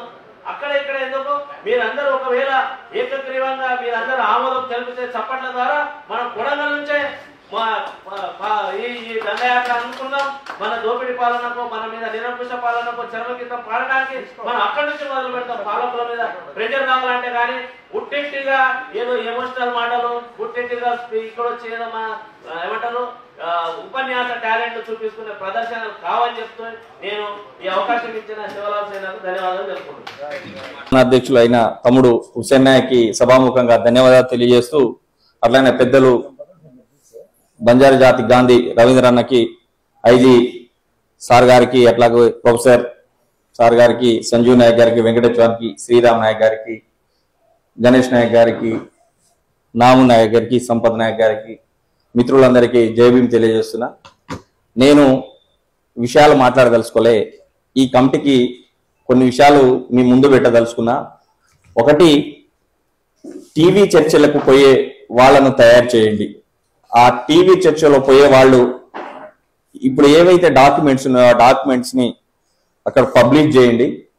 ఎవరైతే మాట్లాడుతారో వాళ్ళకి సపోర్ట్ చేస్తుర్రో వారికి తెలిసేటట్టు, అంటే ఇది న్యాయం రా బాబు, మేము అన్యాయం ఏం లేదని చెప్పేసి వాళ్ళకి ఏ ప్రజలైతే వాళ్ళను సపోర్ట్ చేస్తారో ఆ ప్రజల మనసులను చూరగొనాలంటే మనము ఈ డాక్యుమెంట్స్ ని షో చేసుకుంటూ మాట్లాడడం మంచిదని కూడా తెలియజేస్తున్నాం. ముఖ్యంగా జేఎన్యూ స్టూడెంట్స్ ని, హెచ్ఈ స్టూడెంట్స్ ని, కాకతీయ యూనివర్సిటీ స్టూడెంట్స్ ని, ఓఈ స్టూడెంట్స్ ని ఎక్కడికి ఎక్కడ సెమినార్లు పెట్టండి, ఎక్కడికక్కడ లైబ్రరీలో చర్చలు పెట్టండి. మిత్రుడు సెంట్రల్ లైబ్రరీ అంటుంది కాబట్టి చర్చ పెట్టండి. ఎందుకంటే ఈవెన్ లెఫ్ట్ పార్టీలు కూడా నిజంగా మనం దోపిడీ చేస్తున్నాం, లేదా దొంగలించుకోబోతున్నాం అంటారు. కాబట్టి వాళ్ళకు కూడా తెలియాలి, విషయం తెలియాలి. అంటే తెలిసేంత వరకు మనం ఇట్లనే అంటారు. కాబట్టి తెలియవలసిన బాధ్యత లంబాడి జాతి మీద ఉంది, ఇక్కడ కూర్చున్న పెద్దలందరి మీద ఉంది. కాబట్టి ఈ చర్చకి తెరలేపండి. తర్వాత ఈ చర్చలు ఇక్కడే కాకుండా సెమినార్లు అది పెట్టుకుంటూనే ఢిల్లీలో సెమినార్, ఆర్ఈసి అక్కడ ఒక సెమినార్, ఈ యూనివర్సిటీలు అన్నింటిలో సెమినార్లు పెడదాం. దాన్ని ఇక్కడ ఉన్న అంటే ఈ కమిటీ ఇప్పుడు ఈ రౌండ్ టేబుల్ బాధ్యత తీసుకున్నట్టే మీరు ఒక బుక్లెట్ తయారు చేయండి, ఒక పాంప్లెంట్ క్లుప్తంగా, అంటే 1 పేజీ, మళ్ళీ ఎక్కువ ఉంటే కూడా మన వాళ్ళు చదవరు. తర్వాత ఎక్కడికక్కడ ఒక డాక్యుమెంటరీ, మనం ఏ తండాకు పోయినా ఇది డాక్యుమెంటరీ, మనం పోయే ముందు ఒక షో వేస్తే ఆ షో చూస్తే నిజంగా మన వాళ్ళకు అర్థమవుతుంది, వాళ్ళకి సపోర్ట్ చేసే వాళ్ళకు కూడా అయ్యో వీళ్ళు నిజంగా దొంగదారిలో దోపిడిగా రాలే, పాపం వీళ్ళు కష్టపడుకుంటూ వచ్చారు, వీళ్ళకి అన్ని అవకాశాలు ఉన్నాయి, అందుకనే వీళ్ళు చేశారని సమాజాన్ని మొత్తాన్ని మన వైపు తిప్పేటట్టు, మన వైపు చూసేటట్టు, నిజంగానే వీళ్ళు వాళ్ళ దోపిడి వాళ్ళకి వాళ్ళ దగ్గర నుంచి ఏం దోసుకోలేదనేది సమాజాన్ని మేలుకొల్పుదాం. సమాజాన్ని ఏ రోజైతే మేలుకొల్పుతామో పార్టీలు భయపడతాయి. సమాజాన్ని మేలుకొల్పిన వాళ్ళు మా పీఠాలను దించర శక్తి వీళ్ళకి లేదని అని వాళ్ళు అనుకోరు. కాబట్టి ఆ వైపు మనం ప్రయత్నాలు చేద్దాం. ముఖ్యంగా మిత్రులారా, కుర్చీలు రాలేదనో లేదనంటే నేను మీడియాలో మాట్లాడలేదు అనే దయచేసి అది రాకండి, అది చెయ్యకండి. ఎందుకంటే మీరు నమ్ముతారో నమ్మరో, ఉస్మానియా యూనివర్సిటీ, కాకతీయ యూనివర్సిటీ ఒక సెమినార్ ఒక విషయం మీద ఢిల్లీ నుంచి ఇంటెలిజెన్స్, సెంట్రల్ ఇంటెలిజెన్స్ ఒక విషయాన్ని మీద పంపింది మనీ. అప్పుడు ఆ మధ్యలో ట్రాన్సాక్షన్స్ ఏది, ఫోన్ పే, గూగుల్ పే, దాని మీద వాళ్ళు, నేను ఆర్ఈసీకి పోయిన ఇంజనీరింగ్ కాలేజ్ నా మిత్రుడు వెంకటేశ్వర ఇద్దరం కలిసి ఒక తీస్ ఫెస్టివల్ పోతే సెంట్రల్ ఇంటెలిజెన్స్ ఫోర్స్ వచ్చి అక్కడ ఆర్ఈసీ పిల్లలతో డిస్కస్ చేస్తారు. అప్పుడు నేను వాళ్ళతో ఇంటరాక్ట్ అయ్యి, ఏంది చాలా గొప్ప చరిత్ర ఉన్న తెలంగాణ ఉస్మానియా యూనివర్సిటీకి వచ్చి మీరు డిస్కస్ చేస్తలేరంటే వాళ్ళు ఒకటే మాట అన్నారు, ఇవాళ ఎవరు మనం చెప్పినా చెప్పకపోయినా, ఇవాళ మనం అది వాస్తవం అయినా కాకుండా వాళ్ళు బిర్యానీకి అమ్ముకుపోయేదే ఉస్మానియా యూనివర్సిటీ. ఆ యొక్క ఉస్మానియా యూనివర్సిటీని కొనడం చాలా ఈజీ, కానీ సెంట్రల్ యూనివర్సిటీ, జేఎన్యూ, ఆర్ఈసీని కొనడం చాలా కష్టం అని చెప్పేసి సెంట్రల్ ఆ రోజు ఎవరైతే చెప్పారో, ఏది సెంట్రల్ ఇన్ఫ్లుయెన్స్ ఫోర్స్ చెప్పారు, అది ఎందుకు వచ్చింది ఆ పేరు అంటే 2009 తర్వాత తెలంగాణ ఉద్యమాన్ని ఆగినగానే నడిపారు. అది ఎస్సీ ఎస్టీ బీసీలుగా చేసింది. అగ్ర కులాలు మనతో